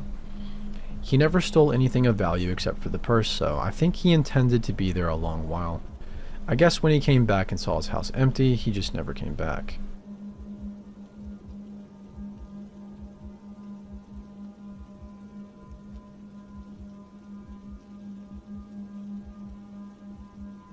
This happened 6 years ago when I was 13. Bear with me in my story because I've been on this subreddit a while without actually posting on it. I have a lot of creepy encounters, but this is the first I'd like to share. Anyways, during the summer, my mom had to leave us and tend to my grandpa, who had cancer and lived over 300 miles away. It was just my dad, my 16-year-old brother, and I for all 3 months of summer vacation. My dad worked all day, and my brother Dean went to summer school, which meant I was home alone for a good portion of the day. We live in a fairly safe neighborhood, and I knew always to lock the doors. One day I was preparing to cook lunch. Grilled peanut butter and jelly sandwiches are the bomb. I was heating up the frying pan when I heard scratching coming from the front door. I turned off the heat and inched closer to the front door. I slowly see the doorknob jiggle and slowly turn. Thankfully, the top lock was still locked, but I heard it being tampered with. I quietly run into the kitchen and grab the frying pan. I really don't know why. I crawl into our pantry and post a status on Facebook asking someone to call the police and send them to my address. I hear somebody enter the room and walk around. They don't really sound like they're doing anything except walking. Then the footsteps get louder and louder. The pantry door opens and I hit the person in the head with as much force as I could with the hot pan. The person, a man in his 40s, is knocked out. The police arrive a few minutes after this happens. They call my dad and my brother to inform them of what happened. The police officer takes me to the station because I refuse to let them leave, and my brother agrees to meet me there. It turns out that the guy had a knife in his pocket and duct tape in the other. The police searched his car, which was parked in front of the house, found rope, trash bags, girls' clothing, another knife, and a single picture of me in the glove compartment. I really don't know what would have happened to me.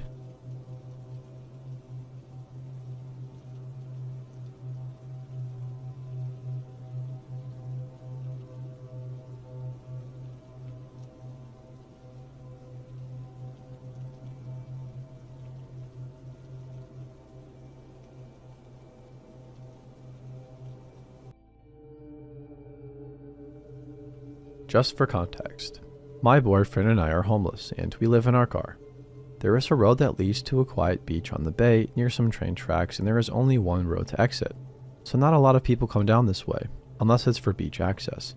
People going to work in the industrial plants on the road, none of which were open, or going to an AA meeting. Again, none of which were open at the time, or if they are sleeping in their cars as well. Nothing in the area was open except maybe a couple of bars, and even those were a good 3 or 4 blocks away. Most of the stretch of road has 8-hour parking signs, so there are usually at least a few other people camped for the night, most of whom we have seen before, but tonight there wasn't as many, just a few vehicles taking advantage of the overnight parking. We parked a little further up the road than we normally do, hoping to get a better internet connection. It was a little after 12:30 a.m. and we were relaxing watching YouTube with the dog, starting to get sleepy when we heard a car pull up behind us with their lights off. We cover our windows totally around so nobody can see in, but we can peek out if we move the blanket, and we can see headlights from cars passing or approaching. My boyfriend said it was a van. We didn't think much of it and kept trying to watch our show, annoyed with the spotty Wi-Fi connection. There were a few words exchanged on what sounded like was the other side of the street, not behind us where the van pulled up. It sounded like there were 3 or 4 people. A little bit later, the van drove off. Then we heard a knock on my side of the window, driver's side. We shut off the volume on the laptop and called out. Yeah? Silence. So we called out. Can we help you? But again, there was nothing. It was then that I realized that my door was unlocked, so I quickly locked it. After about 30 seconds of quietness, I pulled open the cover and nobody was there. Whatever. There are sometimes bums walking around. They could have thought we were someone else. It was silent for a while, then we could see in the light of the street lamp, through the crack on the sun reflector covering the front windscreen, the silhouette of somebody walking around the front of the car slowly. It was another solid minute after we saw the movement before we heard a quieter tapping on the passenger side window. This time my boyfriend pulled the cover down almost right away, and again we didn't see who it was. Right after this, there was a knock on my door again.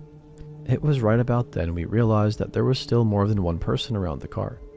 There was no time for one person to get from the passenger side to my side between the second and third knock, and we had heard more than one voice prior. I started to think that maybe not everybody had gotten back inside from the van before it drove off. So after the third knock, I pulled my window covers down again almost all the way. I'm super annoyed and on edge by now. There was a skinny white male, probably in his mid-30s to early 40s, holding a flashlight and something else scooped awkwardly in the other hand. Almost like he was keeping it under his sweater, but we couldn't make it out. The windows were steamed up from us breathing inside with the windows shut tight, so it was really difficult to see out. He said, "Hey, I need a jump." Interesting, since there are no stores nearby. No reason to be down here at 1 a.m. We said, "Sorry, we're just about to take off. We're in a rush." He got frustrated and whined. "Come on, I've been down here for hours." Okay, if he had been down here for hours, why did he A, not ask us to help him out about 45 minutes prior when we pulled up, parked, let our dog out to eat, go potty, etc., and get our bed set up? Or B, attempt to start the car at any point. We never heard a motor rev up and an attempt to turn the engine or even the jingling of keys. Another creepy reason is why I could only see him. He said I need a jump. I've been down here for hours when I could clearly hear that there was more than one person around, but we couldn't see them. For one reason or another, they were standing out of view, not making themselves known. After this, he grumbled and went across the street to a white car with black rims that we had seen before, but not associated with him. I got this awful feeling in my gut, and even though all the windows were steamed up, I started the car and told my boyfriend to start wiping the windows so I could see, and I just started driving. We could feel that there was something sinister about the whole situation. For one reason or another, they were trying to get us to open a door or window. When that didn't work, they didn't respond because they didn't have a good reason made up yet, so after a couple of attempts to get us to open the door, they gave us the sob story, hoping we would get them out of the car so they could either steal the car while we were trying to help them or get to my boyfriend, either him directly or so they could get to me, or they were going to rob us for the laptop, which I am sure they could hear and see the glow of on the screen. The possibilities are unsettling and endless. Or maybe he was just a guy who happened to need a jump at 1 a.m., nowhere near any stores or houses, and I'm the jerk that left some poor guy down there on the side of the road, right? Well, we drove to McDonald's to eat something and parked in the back driveway of someone we knew so that we weren't right out in the open anymore. The lock on our trunk recently broke and is held together with only bungee cords, with most of our belongings inside, so it worries me that it could make us an easier target for thieves. The next morning, we were down there again and the white car with black rims was still there. Only now the back window was busted out, and the man was nowhere in sight. I think it was never his car to begin with. I think all of those people came in the van and one of them drove off so that the rest of them could rob someone outright or so they could break into the parked cars on the side of the street when no one was in them. It was really stressful and my boyfriend had been rattled for days. We are nervous to park in the same spot, so we are now looking to rent a residential driveway to park at night, where we won't be so vulnerable. My boyfriend teased the dog for not barking, but I think it was very intuitive of him because if we needed to pretend we weren't inside, we would have been able to do so. Maybe it would have scared them right off. I like knowing he will wait and watch me to know what to do in stressful situations. I'm just so relieved that I was not down there by myself. Even the two of us together were pretty nervous, knowing that we were likely outnumbered, but if it were just a 120-pound female like myself in the car alone, I am worried they may have been a bit more aggressive about getting the door opened. Sometimes I think I watch too many murder investigation shows and conspiracy theory videos, and that may make me paranoid. Maybe it's the fact that my grandfather was a sex crimes and homicide detective for 30 years in the same area, and I grew up with him constantly warning me of the dangers that lurk in the dark and what can happen to a person. He taught me that real monsters are not boogeymen. They are just plain men.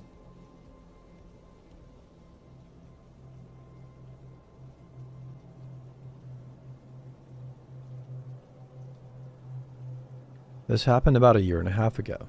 I was at work, night shift, a little past midnight and ordered DoorDash for myself and my supervisor since it was her birthday. I was happy to see I had the same driver as last time as I work in a small building among other identical buildings with a convoluted road system in between them all. It can be a little bit confusing for somebody not used to it. I had been watching the map and went outside once he was close by. I stood under a cluster of bright lights in our parking lot. Wearing neon yellow, you couldn't miss me. I immediately get a call from my driver asking me to come to him. I look around and don't see anyone until I walk a couple of yards to the center of the lot. He's sitting on the side of my building by the dumpster, where there is no light. He also has his lights off. I'm thinking, what the heck, dude? I start waving my arms and telling him I'm in front of the building. He's on the side. He hangs up and just chills there for a minute, I guess. At this point, I'm really annoyed because our food is getting cold, and this guy delivered to me in this exact same spot a week before. Finally, he turns his lights on and comes over to me.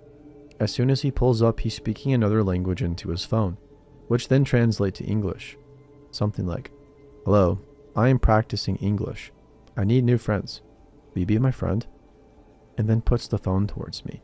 I feel like I am speaking to a child because, hello, this is inappropriate, and I just say, "Oh, that's a cool app," and look at him waiting. He keeps speaking into the app about needing friends, and I tell him my supervisor is waiting for me and reach my hand out for the food. He tries to touch my hand and then asks for my number. At this point, the fact that he had tried to get me in the dark plus his persistence turned my growing annoyance into fear. I tell him I need the food and he asks me to get in his car in perfect English.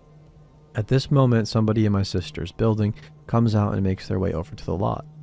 He finally gives me my food and scurries off, which freaked me out. Why after all that would he speed off at the sight of another person? Clearly his intentions were not good. I reported all of this to DoorDash at the time as well as my local police and on social media, and it turns out he'd done this to somebody who lives 2 miles away from me. She had also ordered late at night, and he apparently asked her if she lived alone and if they could hang out while holding her food hostage. DoorDash assured me that they had deactivated him, but his boldness plus the fact that he seemed to only drive late at night makes me think that he does this a lot and has probably already assaulted someone.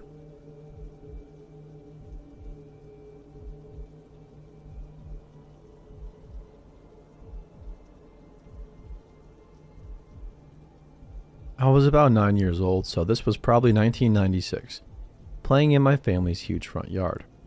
We lived in a quiet neighborhood just outside of city limits. A man drove up and pulled this car over on the side of the road. He got out and greeted me. He then told me that he was lost and asked me how to get to a specific city over an hour away. I knew the name of the city, but obviously not how to get there. I pointed the direction of the highway and said I thought that might be the right way. I vaguely remember telling him I didn't know and that he should ask an adult. To this, the man started making comments such as, "Oh, well, I'm sure you can help me. You look like a really smart girl." Then the man pulls out a map and sets it on the hood of his car, asks me if I can come show him on his map where the specific city was. As a child, it didn't even dawn on me that the stranger had a map and would be able to find the city himself. I just kept saying I didn't know how to get to the city he was asking about. He kept telling me I looked smart and emphasizing that he was lost and needed help. And because somebody nearby was mowing their lawn, it was hard to hear, so the man would say he couldn't hear me and ask me to come closer. I didn't move closer, but he did.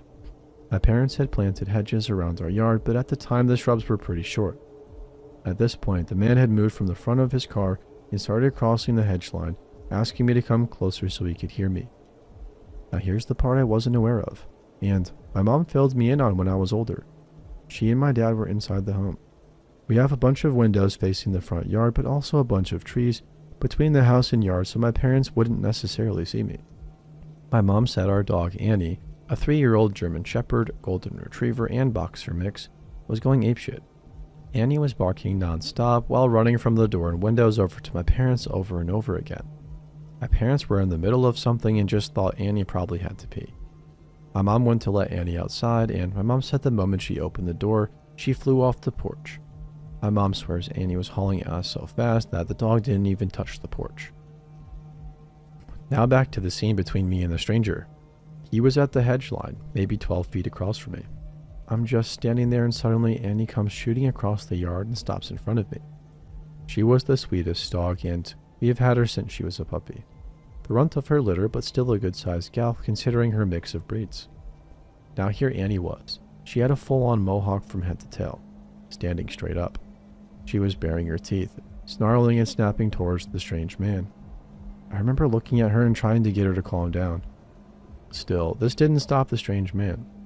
He slowly took a step forward into the yard.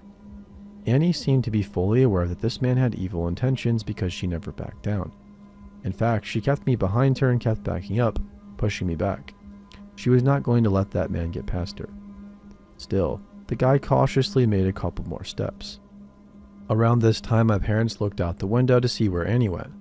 Of course, they see the whole scene out in the yard and freak out. They ran out the door screaming. I just remember being so confused with everything going on. The strange man, the neighbor's loud mower, Annie looking crazy, and my parents running and screaming are all strange. When the strange man saw my parents coming, he ran back to his car and gunned it down the street.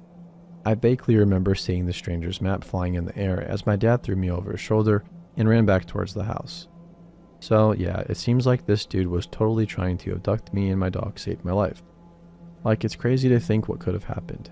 Annie was an incredibly good girl that we had till I was 17.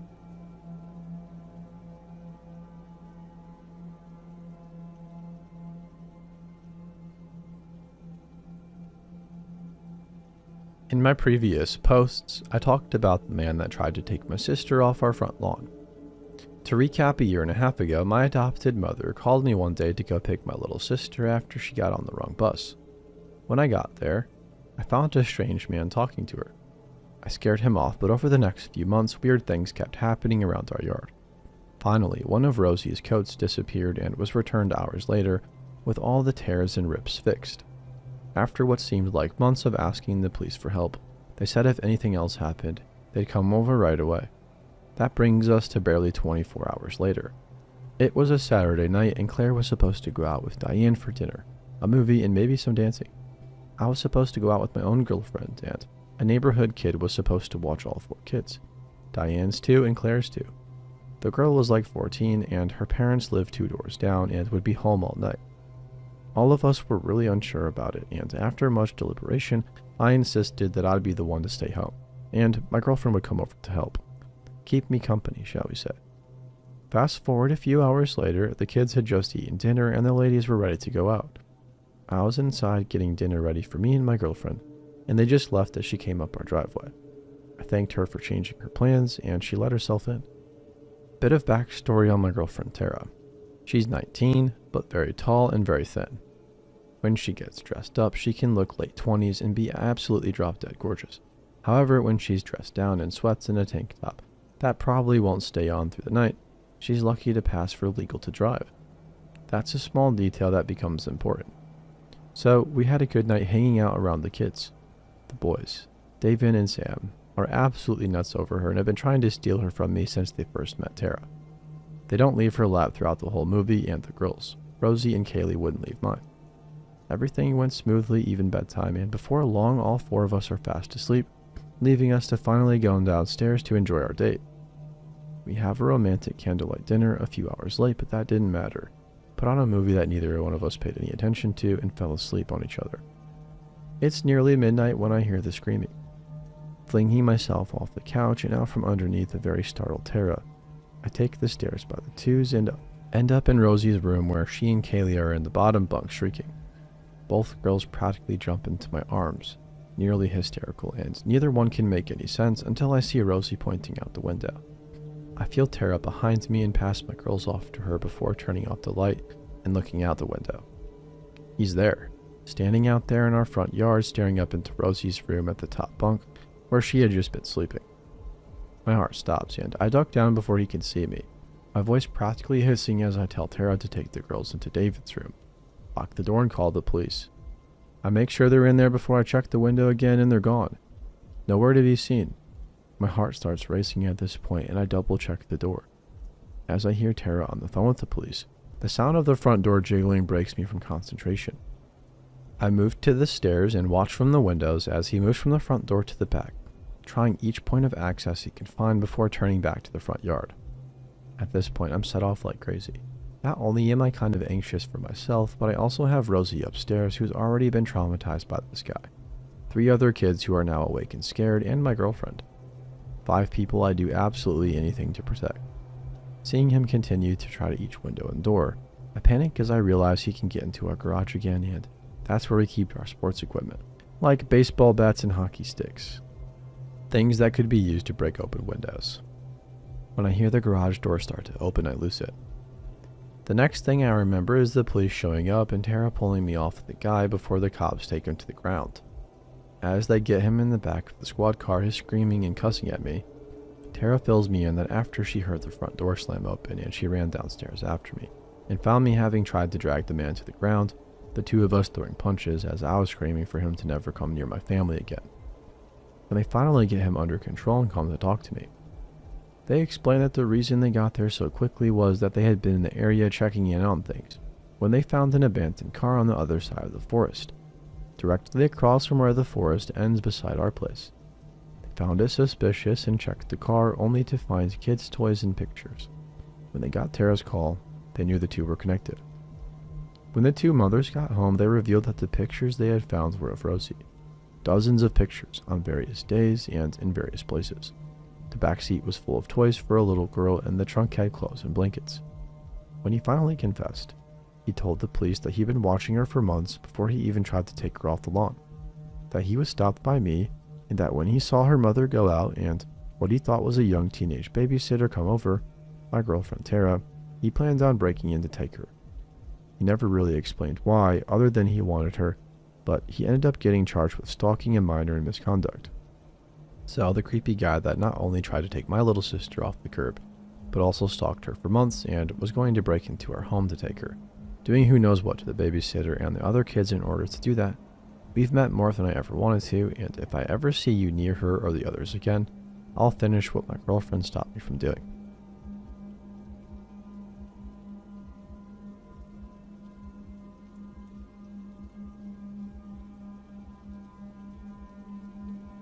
Background.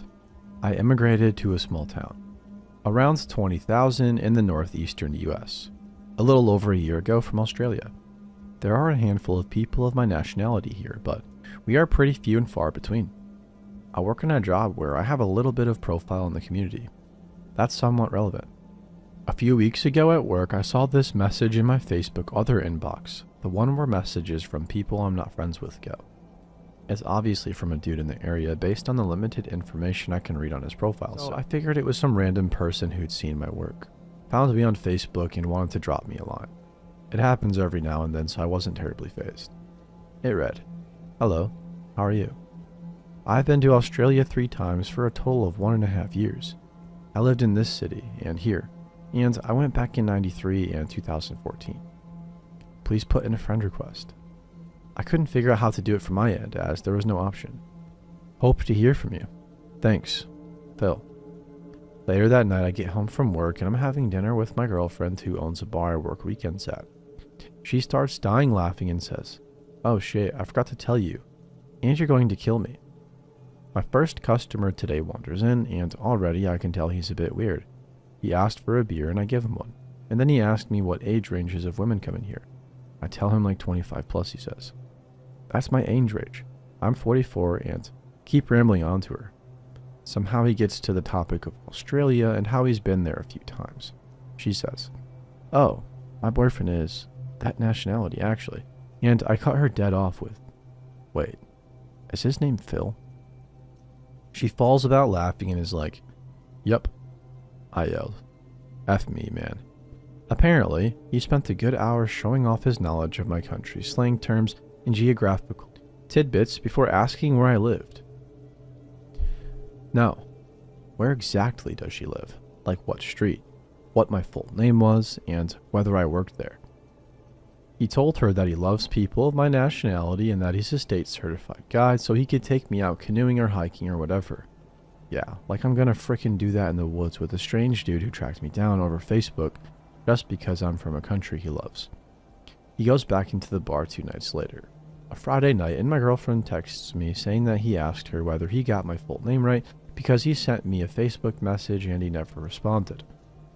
He then proceeded to repeat his repertoire of my country's lingo and told a handful of off-color jokes, offending at least one female bar patron. He said that he would be back the following night to see me. A snowstorm that weekend meant I dodged the bullet that Saturday night, but the following weekend he walked in the door of the bar as I was seating a couple of customers. I give him a token. "How's it going?" And he launches straight into, "Are you the nationality guy?" "Shit. Well, I'm one of them," I said. He perches himself right on a bar stool in front of me, orders a beer, and proceeds to talk nonstop. Rattles off all the places he's been, countless random trivia facts about my country. Do you know how much total area the continent consists of? And stuff like that. And all of the places he wanted to visit. He wasn't just intense and creepy, he had absolutely no situational awareness. It was a busy Saturday night in a bar. I'm the only bartender and I'm running around the room serving people, but he wouldn't stop talking at me the entire time. Thankfully, the girl sitting next to him was also not from around here. Colombian, I think, and he got distracted talking to her about taking her out into the woods. Eventually, he asked for his check, pointedly showed me the tip line and asked me if it was enough. It wasn't, but please screw off anyway, and left. Although initially my girlfriend had thought it was funny and that he was bent on meeting me, she quickly became creeped out by his behavior too. I managed to avoid him for a week or two after that.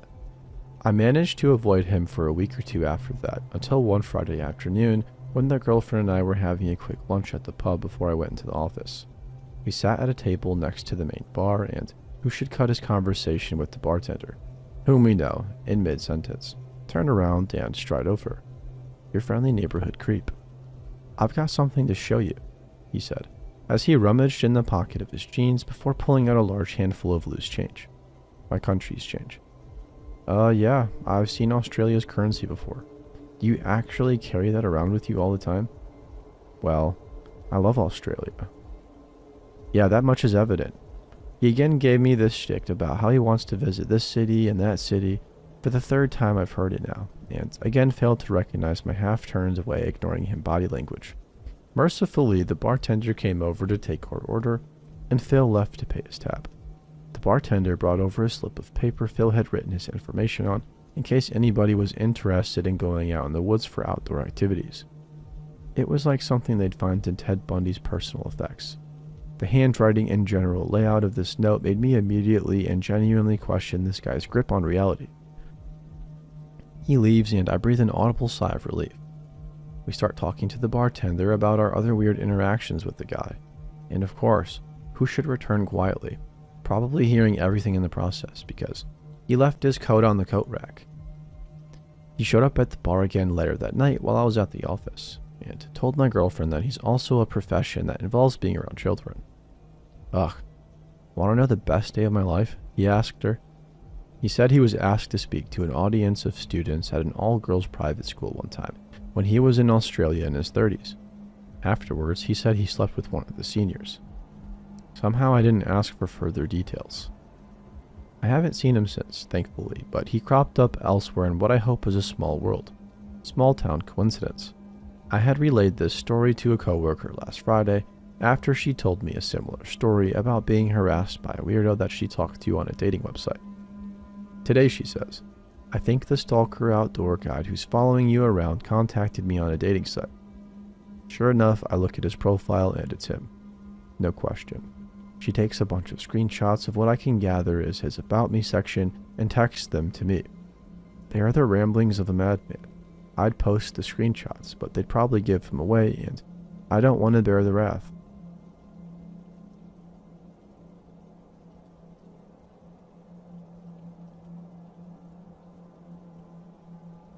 Every summer of my childhood, my whole family would travel to stay at my grandparents' home in a small town in Ohio.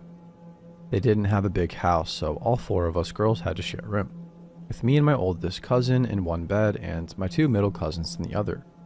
It was incredibly cramped, so we would try to stay outside as much as possible, attempting to find something to do.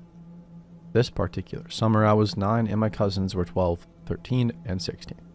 It was the late 90s and we were bored out of our minds. So when the oldest said that she was taking a walk, we all begged to come along. I knew she was only taking a walk though so she could sneak out to smoke, but I didn't care. I just wanted out of the house. We'd usually walk for about a mile, go to McDonald's or a drugstore for snacks, then turn around and go home. It was evening and we were on our way back. I was getting bored, the novelty of leaving the house having worn off. The 2 middle girls were walking ahead, talking about boy bands, and the oldest was hanging behind, trying to hide the fact that she was smoking. Suddenly, I noticed a man with a dog about half a block behind us. I was so excited and hoped that he would get close enough that I could pet the dog. Sure enough, he starts getting closer. I didn't think the oldest was paying attention and the middle girls were way ahead, so I figured I could stay behind a bit and play with the dog. I start to walk toward the dog when my cousin grabs me and pulls me close. "Don't," she whispers. "He has a knife, just keep walking." I glanced behind us and sure enough, the man is holding a knife. He didn't say anything. He just kept following and staring at us. I had no idea that she was paying attention, let alone closely enough to notice the knife, but I'm glad she was. My cousin took me by the hand and hurried me home, trying to put as much space as possible between us and the man. We finally got home and ran inside. Thankfully, we never found out what he was going to use the knife for and we never saw him again. We also never walked after dark again. All of us are mothers now, and the idea of our kids being in this situation is terrifying. We try not to be helicopter moms, but we always try to have at least one of us with the kids and make sure the kids know the importance of being aware of their surroundings. There can be very scary people even in areas that feel safe. Oh, and my cousin quit smoking and got really into healthy living, so that's good too.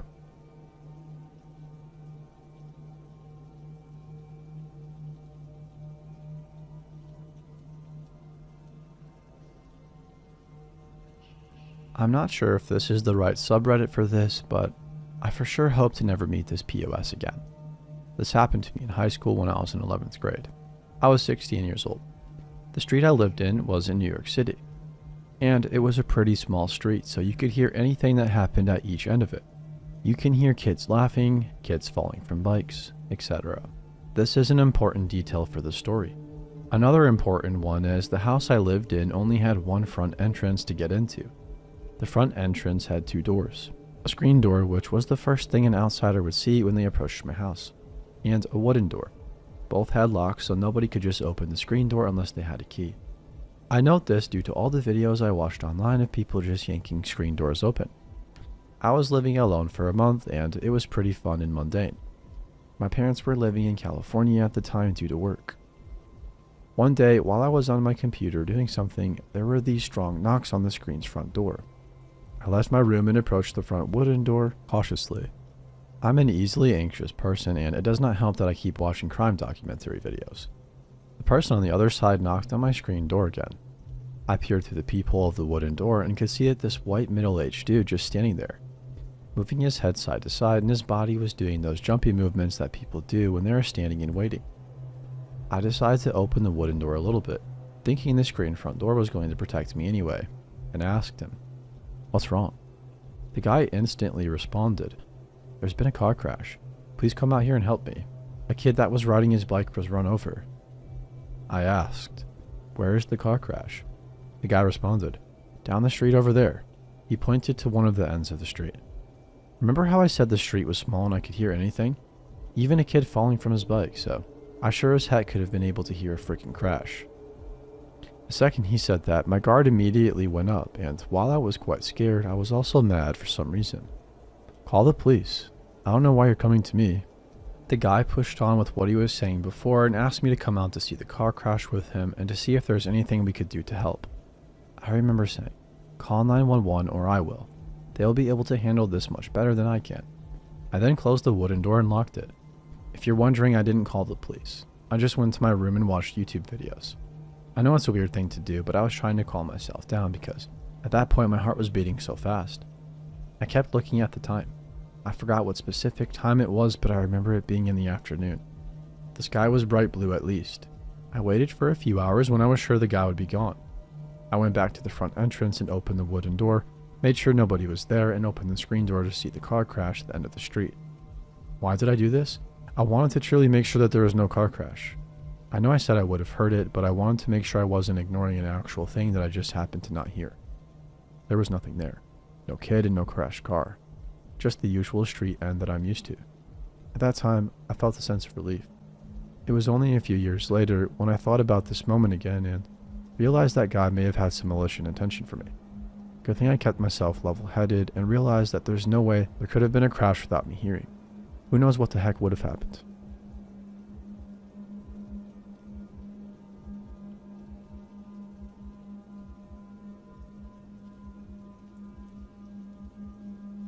I'm still relatively new to Reddit, so I don't really know too much about it.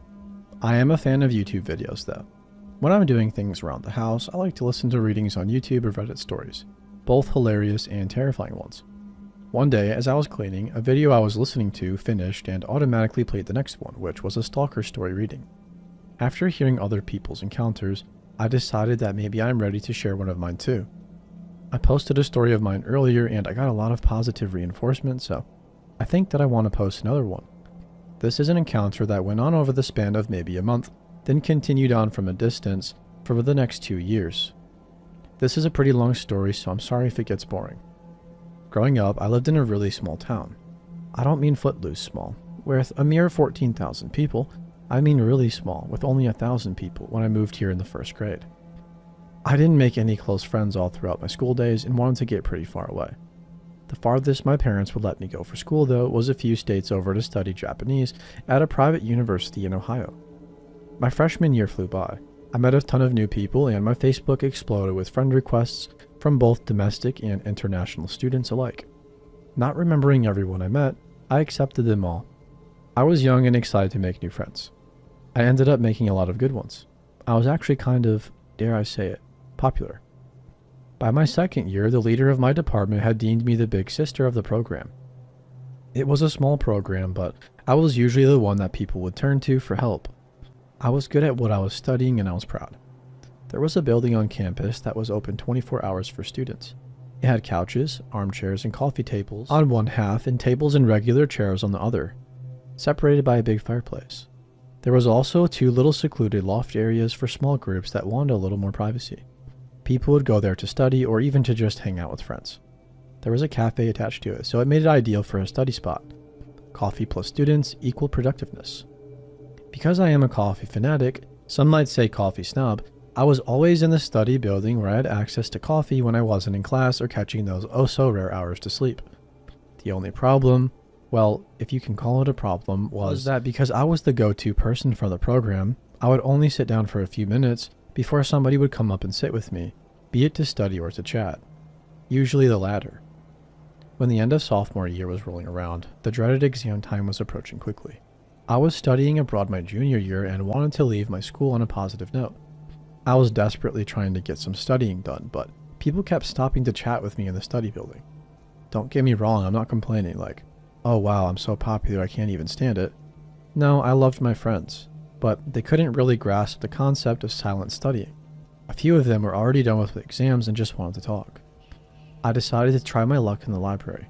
Instead of heading to the story building, I went to the library and sat down at one of the little tables by a big window. I was on a roll. I had gotten through quite a few big projects and finished writing one of my presentations.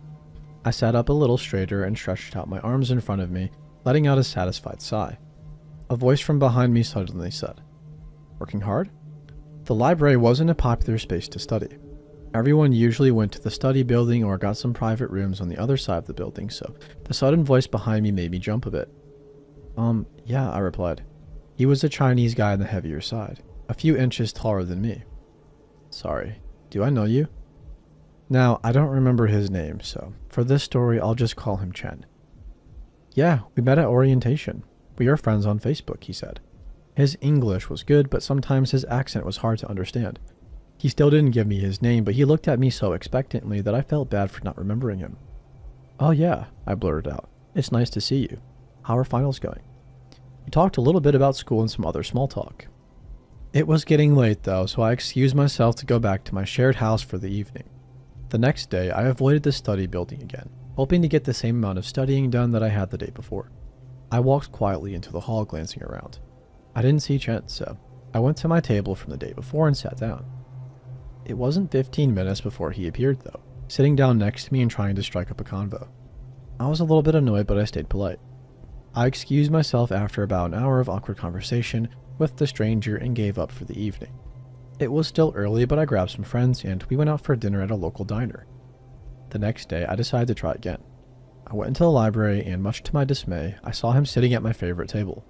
At first I was annoyed, but then I thought, wait a second, he is here first, so I can just grab a different table and he won't notice. I walked to the other side of the room, passing rows and rows of bookshelves, and sat down at a corner table. If he found me, it would have to be because he was actively looking. About an hour later, I heard footsteps heading around the quiet room. Then a quickened pace headed straight for me. Hey. I groaned internally, but put on a polite smile. Hey there. He had brought his stuff and sat down across from me. After a painful half hour, I finally gave up and decided to head home. The next day, I decided to talk to the front desk about getting a private room. They were on a different floor, so surely I'd be safe there. Nope, he found me.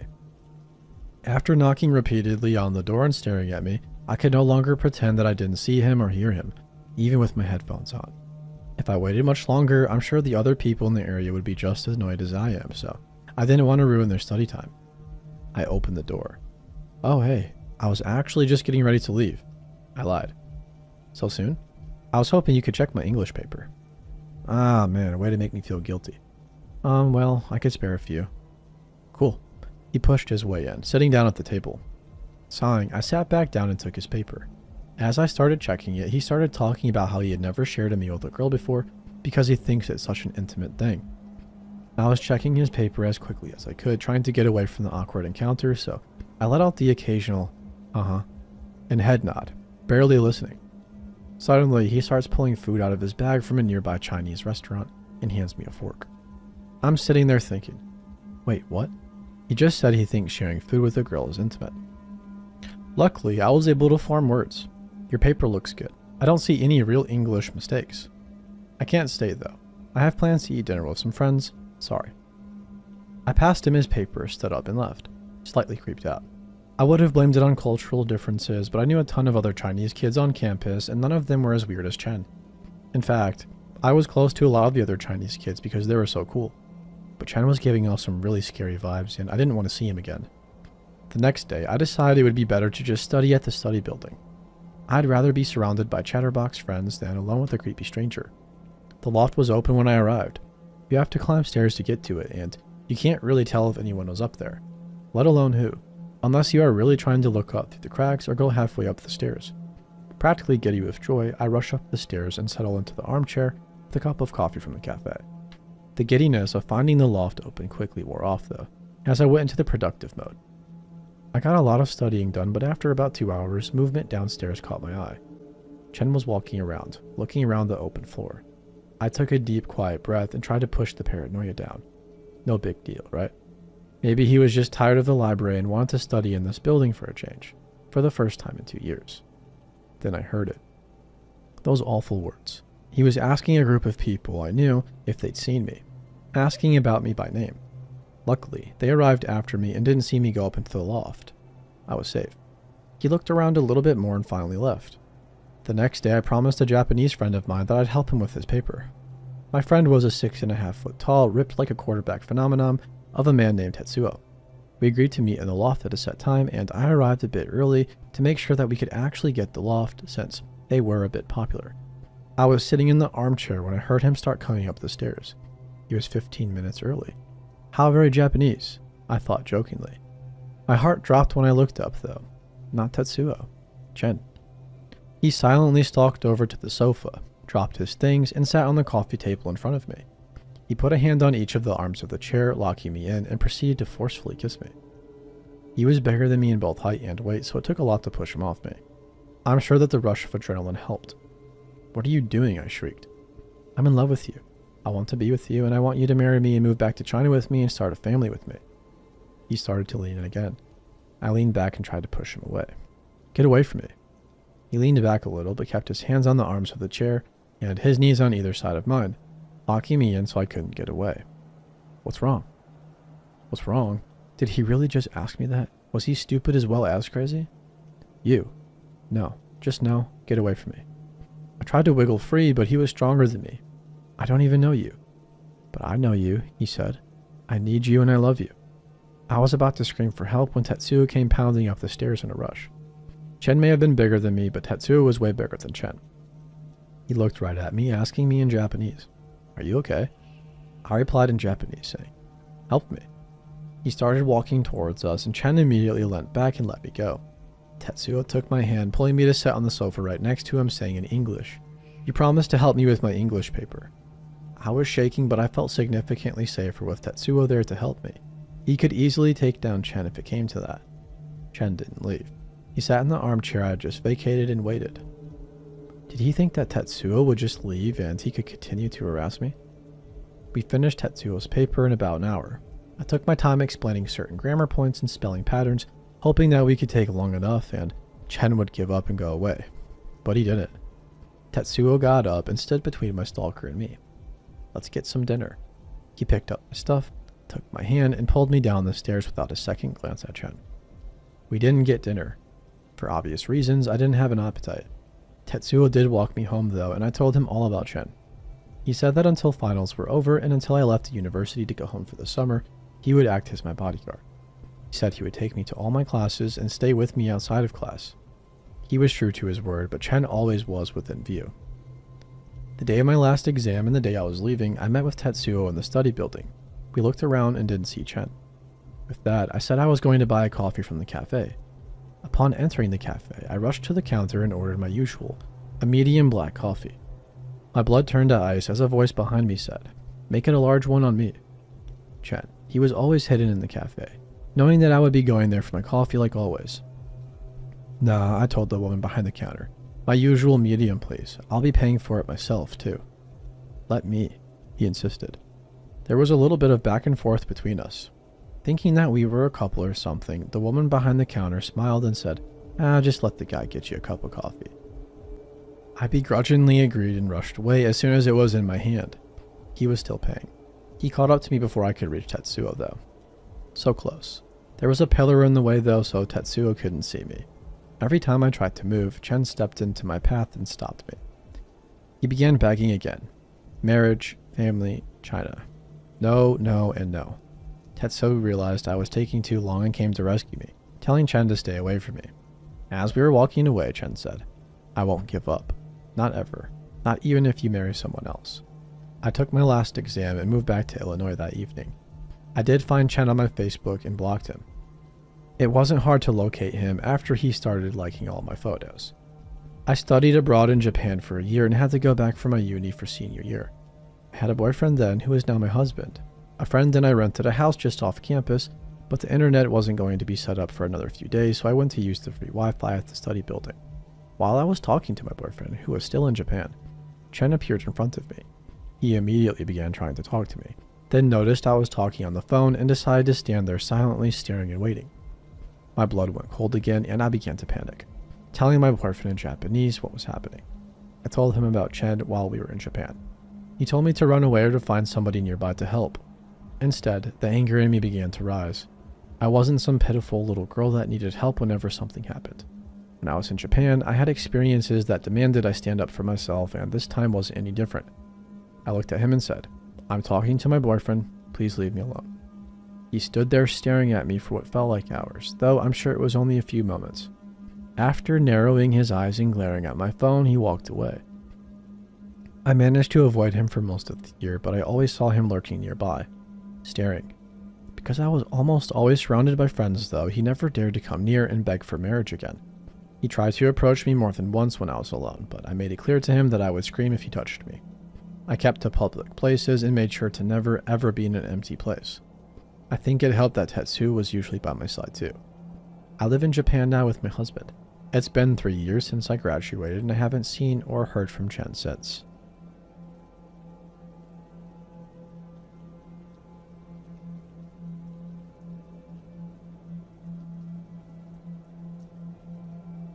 I have lived in New York City all of my life, but this ranks as one of my oddest encounters. I probably owe my life to somebody I only met briefly. It was about 30 years ago and I was coming out of my dentist's, who was located on a desolate side street between Penn Station and 7th Avenue, not far from Macy's Herald Square. At about 6:30 p.m. my dental work finished and the sun was just starting to set. I walked out of the appointment only to run into a man who repeatedly intentionally body slammed me while pretending it was an accident.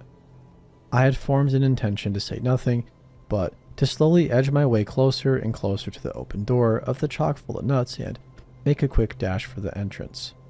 Again and again the man said, "Excuse me, miss," and slammed into me from the street side as I tried to pick my way across the sidewalk to the open door. He must have stepped back and hit me 6 or 8 times when out of nowhere, a large man stepped forward and said, "Miss, where are you going?" Terrified that they were a tag team, I said, "I'm trying to make my way to the 6th Avenue subway entry at Macy's." This mysterious guy grabbed me and propelled me so quickly the couple of blocks to the subway that my feet didn't touch the ground, even though I was a young woman of large size and a former distance runner who would move with great speed. The mysterious man took me right to the train, then disappeared. My dad said he was probably a plainclothes cop. I never knew who he was or what the other guy was trying to pull, but I will always be grateful for having been saved from something quite potentially bad.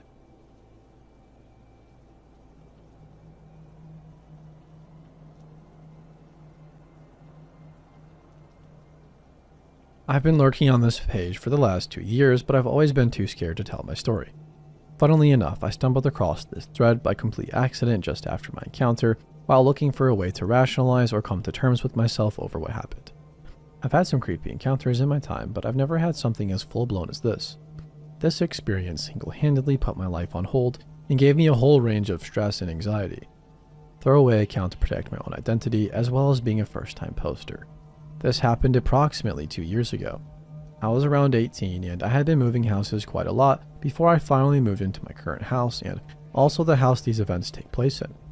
I was working at some shitty commission-only job in the city while living in the area of my city known to be extremely rough around the edges and for its high crime rates. A few people in my town drive beautiful sports cars, despite living in crappy houses, and I fell in love with the gold one that I was constantly seeing around the streets. I can't exactly pinpoint exactly where it started, but one day I was leaving my town shopping center, probably picking up pet food or munchies.